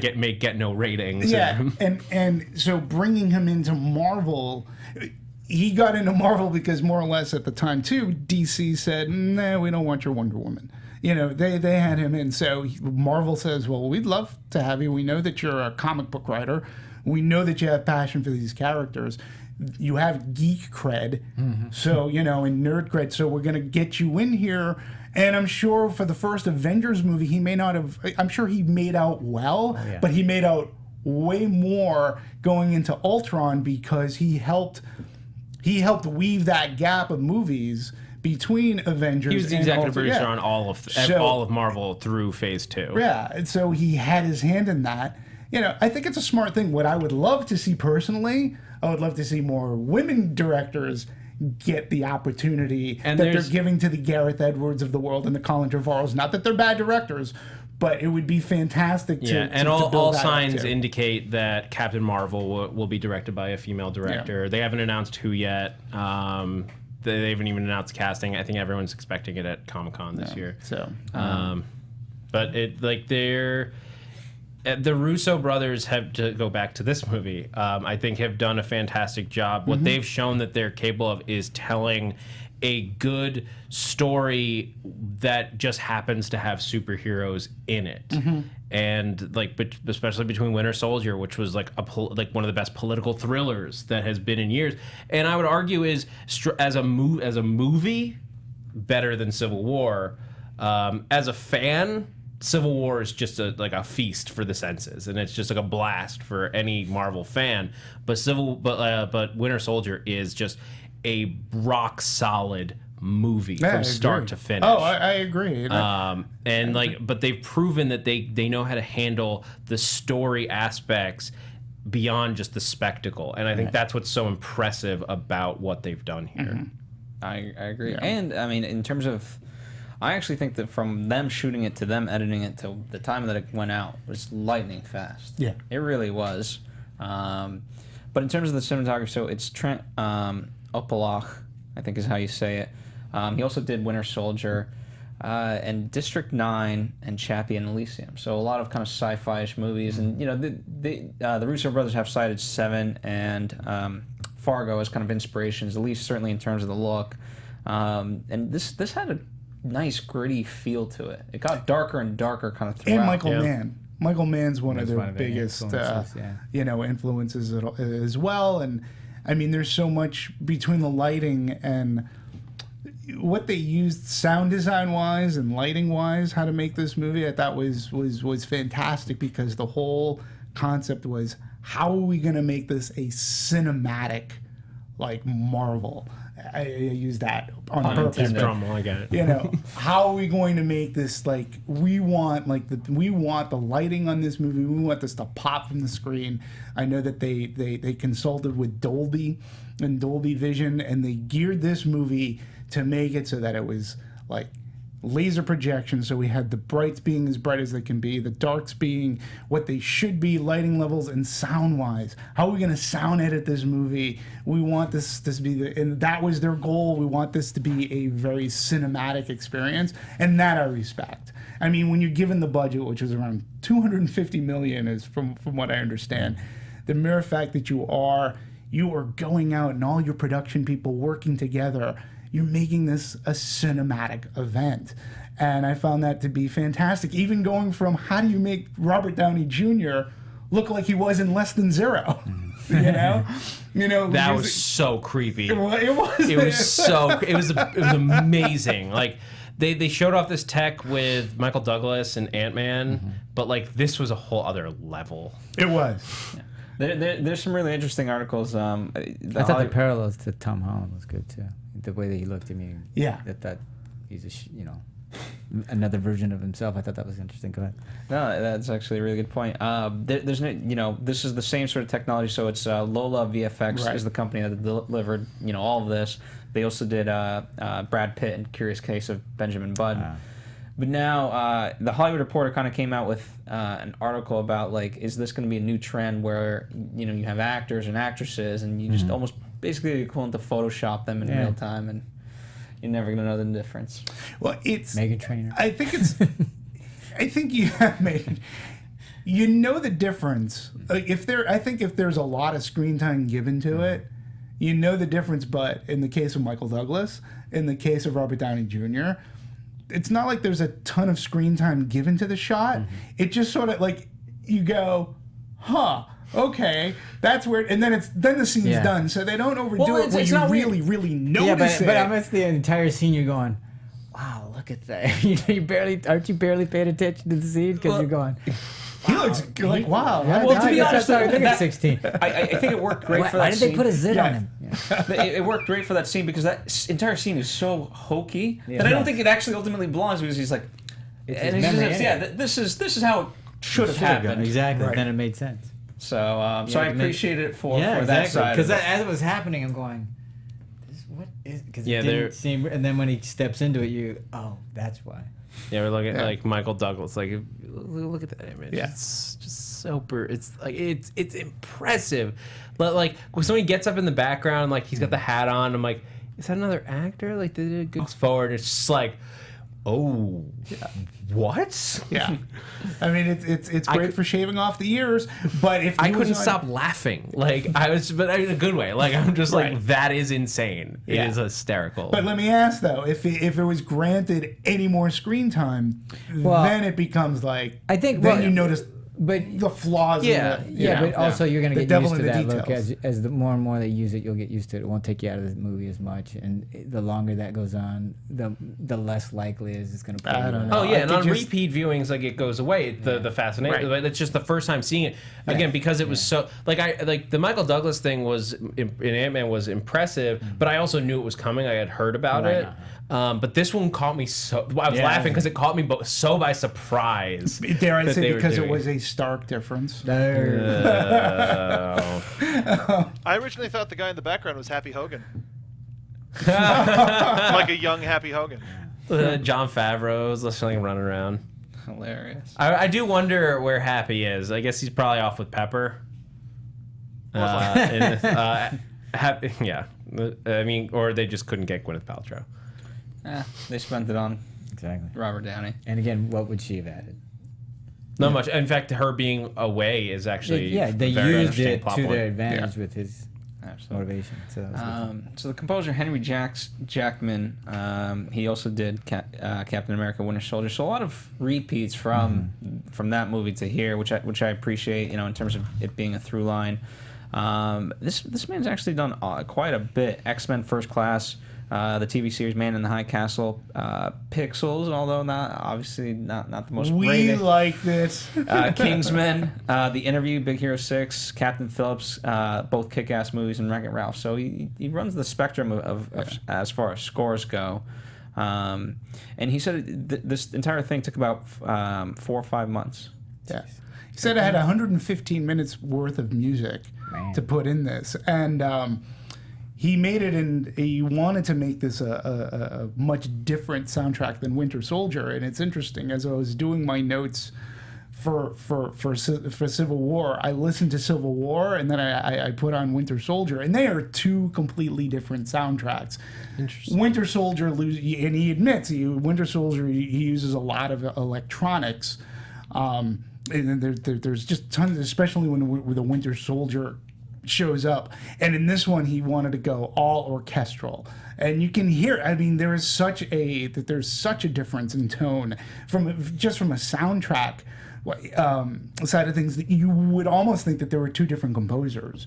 And yet they're both strong scores. This one, listening to this a couple of times, it's patriotic when it needs to be. It's crestfallen when it also needs to be. He's very good at crafting and using orchestra and instruments, whether it be a synthesizer or not, and setting up the scene for a superhero movie. Where I think too, again, one of my biggest problems with Batman vs Superman, to me, the score was way overblown. And again, that's the Hans Zimmer effect. To be fair, Henry was a protege of Hans Zimmer, so it's ironic in that sense. But in fairness, though, when you're watching Winter Soldier and Civil War, at least for me, the movie doesn't overpower. It's not overpowering. It's not bigger than what's taking place on screen. I agree. It's a great bet. It really helps set a tone. So I really appreciate what he's done. Without the music, right? Yeah, you would hope. You would hope it does, but I found it to be a really good bed where it helps. It worked with the movie and it never overpowered the movie. Yeah, I like it. It didn't like. Though I not to say I barely noticed it. I'm sure like I did as I was one, but like it didn't stand out to me, which honestly is for the most part a good thing. Yeah. It didn't take away from it either. It wasn't like, oh, what's that music? It was no, the music carried this where it needed to. Yeah. Absolutely. So let's move into promotion, and we'll kind of get into box office and spend some time there. One of the things I liked, much in Deadpool sort of vein of things, a lot of viral marketing. So they did the WHIN kind of news front, and they tied an Ant-Man to this. Made a whole announcement. I actually didn't see too much of this. I'm curious if any of you guys kind of saw it, where the reporter Everhart is kind of doing a political analysis of what's going on. Yeah, even I was like, I only saw this minimally. Like it just. I think I watched a couple. Like I watched the one where she interviews Scott Lang in prison. It was just like not funny. Like Paul Rudd supposed to be. It's Paul Rudd. It's the one with Paul Rudd. Yeah. So like. It is. He was funny, like his reactions, but she was. It didn't like excite me. And I also like. I'm not a huge trailer person. I don't like to see a lot going into it, and these are the kind of things that I'm like, this is gonna tip their hat. Yeah, I know. To me. So you knew you were gonna see it. So. I knew I was gonna see it, and but it's also I don't want to see like. Footage before I get there. Were you surprised when Captain America and Iron Man changed their Facebook status? No, they did. This was a legitimate thing on Valentine's Day. They did. It's complicated with Iron Man. Oh, that's and great. There's a picture of it. Ah, that's funny. That's funny. I didn't know that. That's all funny stuff. Listen, I think that Disney at this point. If they haven't proven that they know what they're doing when it comes to the various franchises that they have, going into Civil War, whether it's how you're releasing a Super Bowl ad, to how you're going to be releasing your trailers and what you're going to give away, but really not give away. Like they're great at feeding you information that is like. That's so cool. Like, we know Spider-Man's going to be in this movie, but they don't give everything away. They don't give the kit and caboodle, which so many trailers and marketing things can do. Their tie-ins, seem to be smart, but I'm looking at it from purely what am I watching on TV, what do I see, and how their trailers are released. And when you think of it, they don't necessarily barrage the fans, the audience, with like 12 trailers. Like, I'm not sure how many trailers total there were, but like theatrical trailers. I think a teaser and then 2 trailers. Yeah. That's 3 trailers for a campaign that's lasting close to a year.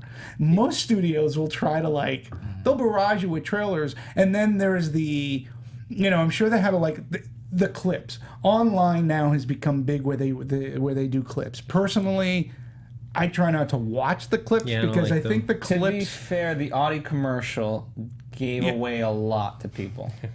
And just and one of the worst things a lot of people complain there was an Audi commercial that aired right before the movie. It's I didn't say it. What was It was the chase scene with the Winter Black Soldier, Panther? Right. Yeah, that Where whole they're thing, running.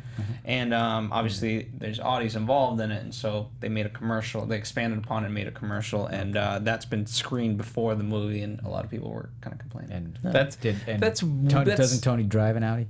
Probably. Yeah, I think he saw drives. that. Yeah, he drives a really nice one. That is, I feel like, poor taste.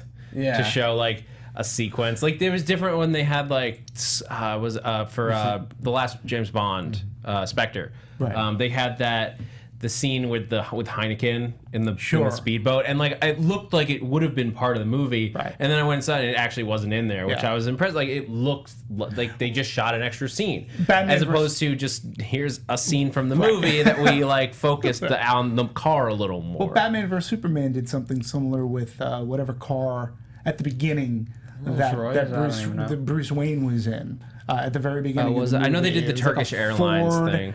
or something. But you know, those tie-ins are going to happen. When I saw Civil War, I saw it at CinemaCon, so I didn't see an ad before the movie. I saw this amazing Disney presentation, which talked about how they're mapping out Marvel and Lucasfilms and all the franchises that they have. I will say that seeing it, I don't know where you folks saw it. I got, I saw it at the Coliseum at Caesars on this amazingly huge screen with the Dolby Atmos laser projection, Dolby Vision. This movie just looks stunning. I don't know where you saw it. Did you see it in 3D, not 3D? I saw it in. I saw the Both? first time in 3D at El Capitan. Right.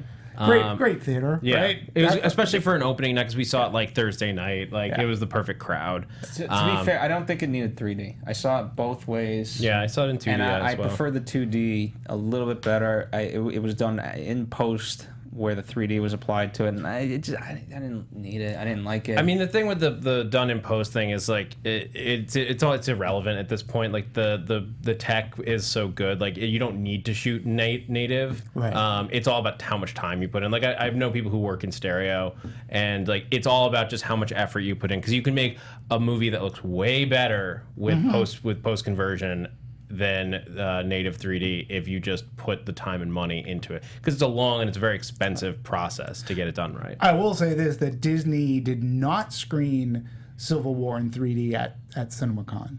They just 2D, Rightfully so. and I haven't, and to be honest, since CinemaCon, I rarely had time to go to the movies, so I haven't had the opportunity to go back and try to see this in Yeah. 3D to see whether or not it benefited. All I know is that the movie was strong on its own. I'm sure I would have liked it in 3D because I always like to get that aspect. I and saw see it that I saw it in 2D, I saw it in 3D, and I saw it in 4DX. Okay. but to me, It's like, not all the things. you would think that Giant Man would come out of the screen. See, I don't need that. think Like it that's not happened. the way that like they do 3D. It's like, but I thought that the Giant Man stuff looked fantastic with like where like you see him bigger and the plane like coming around him, and it gave it like more of that perspective, depth. And yeah, like yeah. especially when you have like when you have Rhodey like flying away from him, and Giant Man like grows and grabs him, and that's layered. I think it looks fantastic, and not that it like. That's the thing. It's like it's sort of unfortunate that 3D costs like a bunch, like several, like 30% more, because when 3D is at its best, it's not intrusive. It's not like Agreed. cheap effects where it's coming out of the screen. It's just adding a new. To me, it's the same as adding color. Like it doesn't change the way you're supposed to be experiencing it. It's shouldn't. just supposed to like add a little bit to make you feel more involved in the movie and give the creators a little bit more room to play. I'm should one of those enhance. civilians that if I'm gonna pay money, the things better be coming at me. Well, that's where I'm not paying a lot for a little. That's what 3D got in trouble. Well, that's where You the know, 4DX thing came into play. I don't know. Have you guys ever done this before? Yes. know what the hell. It's like downtown LA. There's only like 3 theaters in the country so far. One and in it- New York just opened up. Yeah, I think. it's like the seats like move around and they like there are bullets flying. They like throw air like at you. If it's like the helicopter scene, they blow like big like gusts of air down. Like the rain when like there's like water They falling. missed you. It was. I'll be honest. I didn't like it. Kevin Smith had talked about it on his podcast and saying he loved it, and that was why I didn't do it for my first screen. I did it for my second, but I just it was too much. It ruined the air ruins the sound design for the bullets. But it was. You great experienced it. It was is what yes. you can say. It was great in some sequences, bad for most. I mean, I've done 4DX, and for me personally, it's almost too distracting. And I'm a sucker for anything that you're gonna throw into a theater to get me to go into a theater. Me too. Smell-o-vision, Which they have. That's perfect, bells you know. and whistles. They have 12 different scents. I love that stuff. So 4DX is almost like, if I'm trying to eat popcorn and my seat's doing this, I'm like, no, I just want to watch the movie. I just want to I want to enjoy the movie. And even in an action movie, I don't, unless I'm at an amusement park themed attraction like Star Tours, that works great. I don't need 2.5 hours of that because then, Yeah, but with what you were asking with promotions, where we started talking about this, I thought they did a good job teasing this and like the spider. Basically, in the trailers, the only thing they showed of Spider-Man was him flipping and taking the shield away from Cap, and then he lands and says, "Hey, everyone." Yeah. That's literally all you saw until the week before when they started doing a little more teasers on TV. That was the final we know we got the core people already. Now we got to get people who are on the fence. Yeah. So I avoided the TV spots the last week because I knew it was going to spoil stuff. Well, if people were on the fence, they certainly went. So let's talk box office. Demetri, I pulled your numbers because those were the latest numbers, correct? Those were as of what, yesterday? Those were as of late afternoon yesterday. So they wouldn't have included, say, they should have included Thursday at the time. So, I mean, we're looking domestically, lifetime gross, $215 million. What's awesome is just foreign box office alone, $550 million. It really does show how, listen, as a country, it's all great, but foreign territories, when you start adding up all the bazillion territories that you get 550 million. It's up to 564, according to Box Office Mojo. Worldwide, 765 million, like you were saying. Yeah, it's gonna, a billion's going to be easy. It helps, too. It helps when you have really solid reviews. I mean, 90% on Rotten Tomatoes. Huge. Just huge. What did you guys think of them showing this to critics a month out? So early. I think it's, here's the thing, if you can trust the movie, because a lot If of you got times that good of a movie, that's a good idea. now it goes the opposite way, where a lot of studios, they won't show the movie, or they'll show it a day before, and it's like, okay, well, because you're hiding something. Yes. Yep. They don't want the word of mouth kids. Look, But that way, it's just going to help word of mouth. Look, I mean, we keep making the comparison only because they are begging for a comparison, but BVS they wouldn't show it to critics until it was out, and people, that's a big sign to anyone who's paying attention to that, you don't have faith in it. But showing it, I had all my friends had seen the movie by the time it came out, because there were so many press screenings. Oh, I didn't know that. I mean, again, they showed it at CinemaCon, which we're in May. CinemaCon was, I want to say, mid-April. And they were showing it to exhibitors. So, and again, as we were saying, when you know you have the goods, it doesn't hurt. I mean, it means that you do have faith. I mean, the traditional thing is, whether your movie is really good or bad, is usually about a week out. You have your premiere, you invite your press. The one thing that Disney has been doing, and Warner Brothers did the same thing, but they had a little bit different results. Disney has been inviting press to the premieres, which I think is a fantastic idea if you have the great movie, because a premiere is already a stacked deck. Yeah. So even if your movie sucks, there's still going to be some laughter, some applause, something that can help sway. But when your movie's great at a premiere, it's just amplified. Warner Brothers tried to do that with Batman vs. Superman, and it didn't work out so well. Regardless of it being a stacked deck they're still critics. So, but I think when you're able to do that and you do it a month out, you invite the press to the premiere or select press to the premiere, it really does show that you have faith in your movie and your talent. Oh, and by the way, they show this I know some people that literally went to it'd be like the equivalent of like going over my house and watching a DVD. Like legitimately, and people enjoy, and that's the level of press screenings that there were. But people enjoyed it so much that they were like, okay, well, whatever format I can see it in, I'll do it. Oh, and this is fun. The other thing that I thought was good is that like after I saw it, like I realized like they're even like other than like cool moments that we were like that were fun that, like to not know about.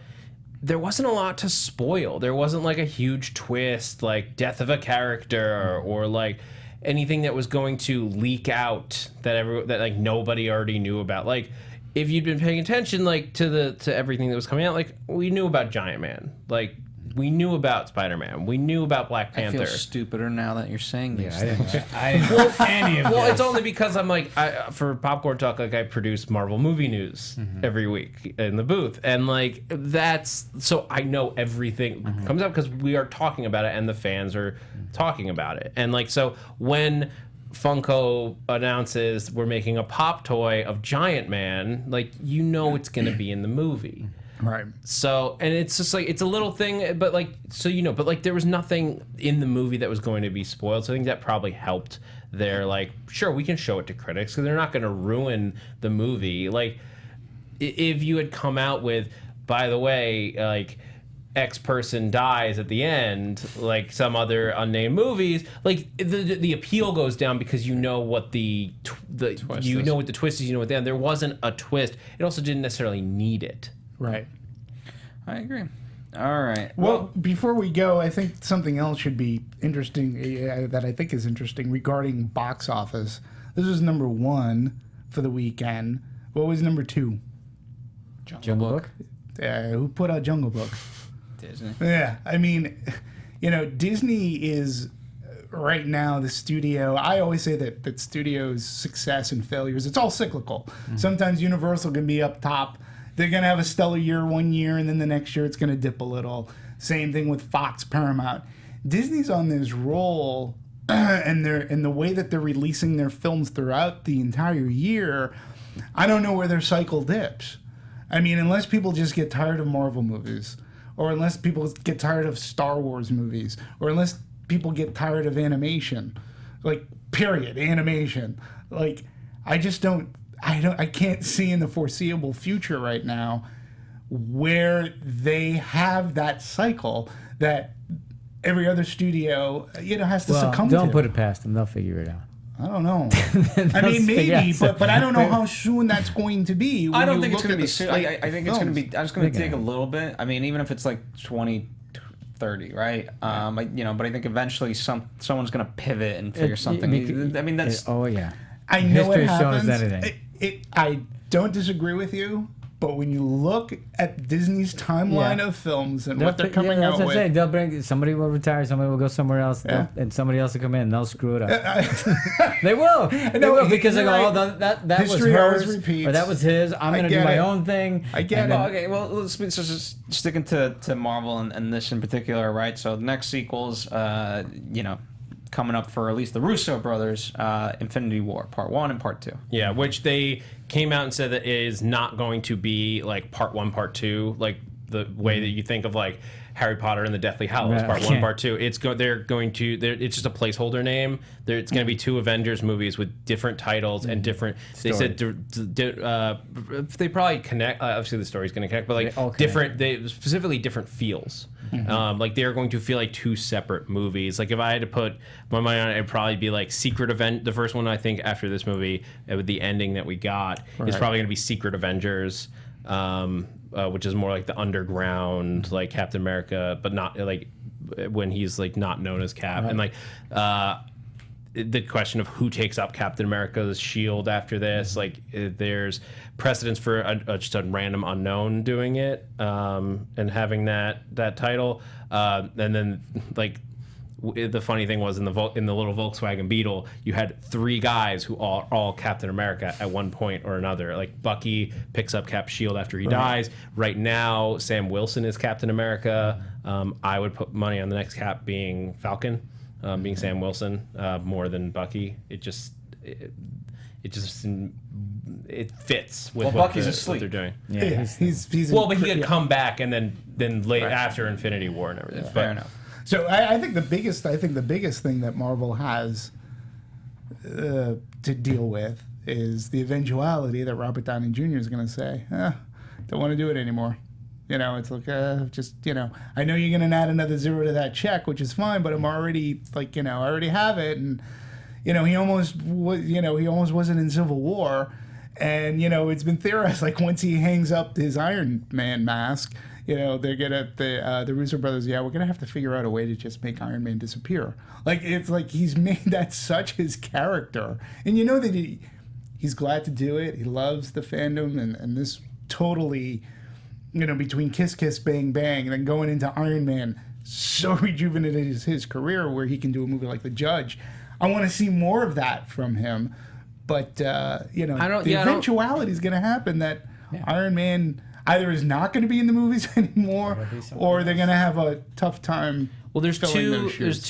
there's two ways that They'll figure it out with Bond. They'll figure it out. Yeah, well, there's 2 ways I think you can look at it, basically, of what they could do. Feige has said that Phase 4 is going to have a very, very different feel to it. What that means is anybody's guess, but with the Infinity Stones, which have the power to bend all of reality, and that's why it's such a powerful thing, and why it's the culmination of this trilogy of phases. Reboot. Well, that was one of the theories. Is like if you bend reality, people look different. Yeah. I don't think they're gonna do that. I think it would just completely ruin what they've built. I think you have Tony Stark just off in the wings, and you don't need him. You're building up so many new characters that you're gonna want to build sequels Tony Stark for. is. I mean, the actual character Tony Stark is going to look. I'm done. Yeah, and you could comic books, they're forever young, but that's true. I would love to see him just kind of popping in here and there as this veteran of superhero lore. He's too old for this He's shit. confirmed. He's officially confirmed for Spider-Man. He's going to appear in Spider-Man: Homecoming, probably a small role, but they've said that, and then he's going to be in one, if not both, of the Infinity Wars. I think you just keep him around. I mean, we have Doctor Strange, you have Ant-Man and the Wasp coming. You're gonna have Black Panther. You're gonna have any number of other sequels that you're gonna want to do just to those, including, and then Captain Marvel's coming out, and then who knows what other things. They said that they are actively looking into the quote word from Kevin Feige was committing to a Black Widow movie at some point. He didn't say, look, we're committed to making one. He's like, we're committing to it, as in we are going to look into it. We're committing to try to commit. We're committing to basically read that in other comments. They want to, but it's a question of when. They have the next 9 movies already announced, and then how are you gonna fit it in? Yeah. All right. Well, I'm sure we didn't cover everything, but we certainly We covered didn't a even lot. talk about how the shield broke. Yeah. Oh, broke broke his chest. armor. Yeah, I mean, there's a moment where that he had that look of fear in his eyes, like he was gonna die. And I was like, how the hell did that blast hit Captain America and it just kind of singed his uniform? I was like, there's all kinds of things I'm going, okay, I don't get the comic world. What, how does that happen? I mean, clothing in comics is always something I laugh at, because I'm they're you can justify with pseudoscience that his body could take the blast, super soldier serum, regenerative healing, whatever. The clothing, I'm but the clothing would be burned, right? That's what I was. What is that thing made out of adamantium? How did that... I mean, they established that they have all kinds of carbon fibers, and if in theory his suit was designed probably by Tony Stark. Sure. So maybe there's that. Tony's got to stop designing suits. And if his technology was what they used in Ultron, would have had basically Tony Stark's repulsor attack. So if Tony Stark is well, you might get hit by something similar, so I'm going to build you a suit that can withstand as strong as I have, at least. Yeah. So There you go. There's my justification for that. There you go. All That right. works. Well, if there's anything that we left out, by all means, I'm sure there's a lot. Feel free to comment in the comment section. I know Zach will take to it like white on rice. Yeah, I mean, I love talking about this stuff. Like, this is the fourth review I've done of this movie this week. That's right. And you know what? The good news is, here's the thing, right? So, we kind of do That's why our you own had to see take on once it. each time. We do our own take on it, but nonetheless, we have a whole show dedicated just for this. As Zach said, he produces Marvel movie news every Thursday. That airs, that happens. You can catch it on demand and all that stuff. So that's where you get the real Marvel perspective. We try to do a little bit of that, as well as the production and everything in between. So hopefully we brought a new perspective to that, and we can keep adding here at Popcorn Talk. In the meantime, Demetri, one more time. Hey, folks, you can support me on Twitter, and thanks for viewing, watching, listening. But at Twitter, it's at dmovies1701. And Zach Wilson. You guys can find me on Twitter, Instagram, YouTube at that Zach Wilson, ThatZachWilson. Check out my YouTube page because I did a video. It was the first of the 4 reviews. Nice. Where I just broke down my top 5 favorite moments from Civil War. Right on. And you can only find me here. And follow us here at the Popcorn Talk, and as mentioned, tons of movies and shows that we do here, so check them out. Mark Donica, our engineer for today, does Jedi Alliance. Shout out to him. Check out all the other great stuff. And Zach mentioned Doctor Strange. We've got that coming up. Not right away, but when the movie comes out, November, we'll be yes. talking about it. Summer. I mean, summer is pretty much upon us. That's With the right. release of this, it just gets earlier and earlier every year. That's right. So if, as you guys watch these movies, check back in with us. We're probably covering them. Also, if you're just getting around to past movies, check out the anatomies for those. That's the great part about this. It's once we do it, it's on demand. You can go back to it a month from now, 5 months from now. That, infinity. From the bottom of our hearts, we appreciate you guys watching. The fact that you take time to listen to us or watch us truly means a lot. I know, we're sometimes equal to the length of the movie, but we love talking about it. Hopefully as equal as you. So, and if you like us and want to support us in any single way, just tell a friend. That's what it really comes down to. Until then, we'll see you next time.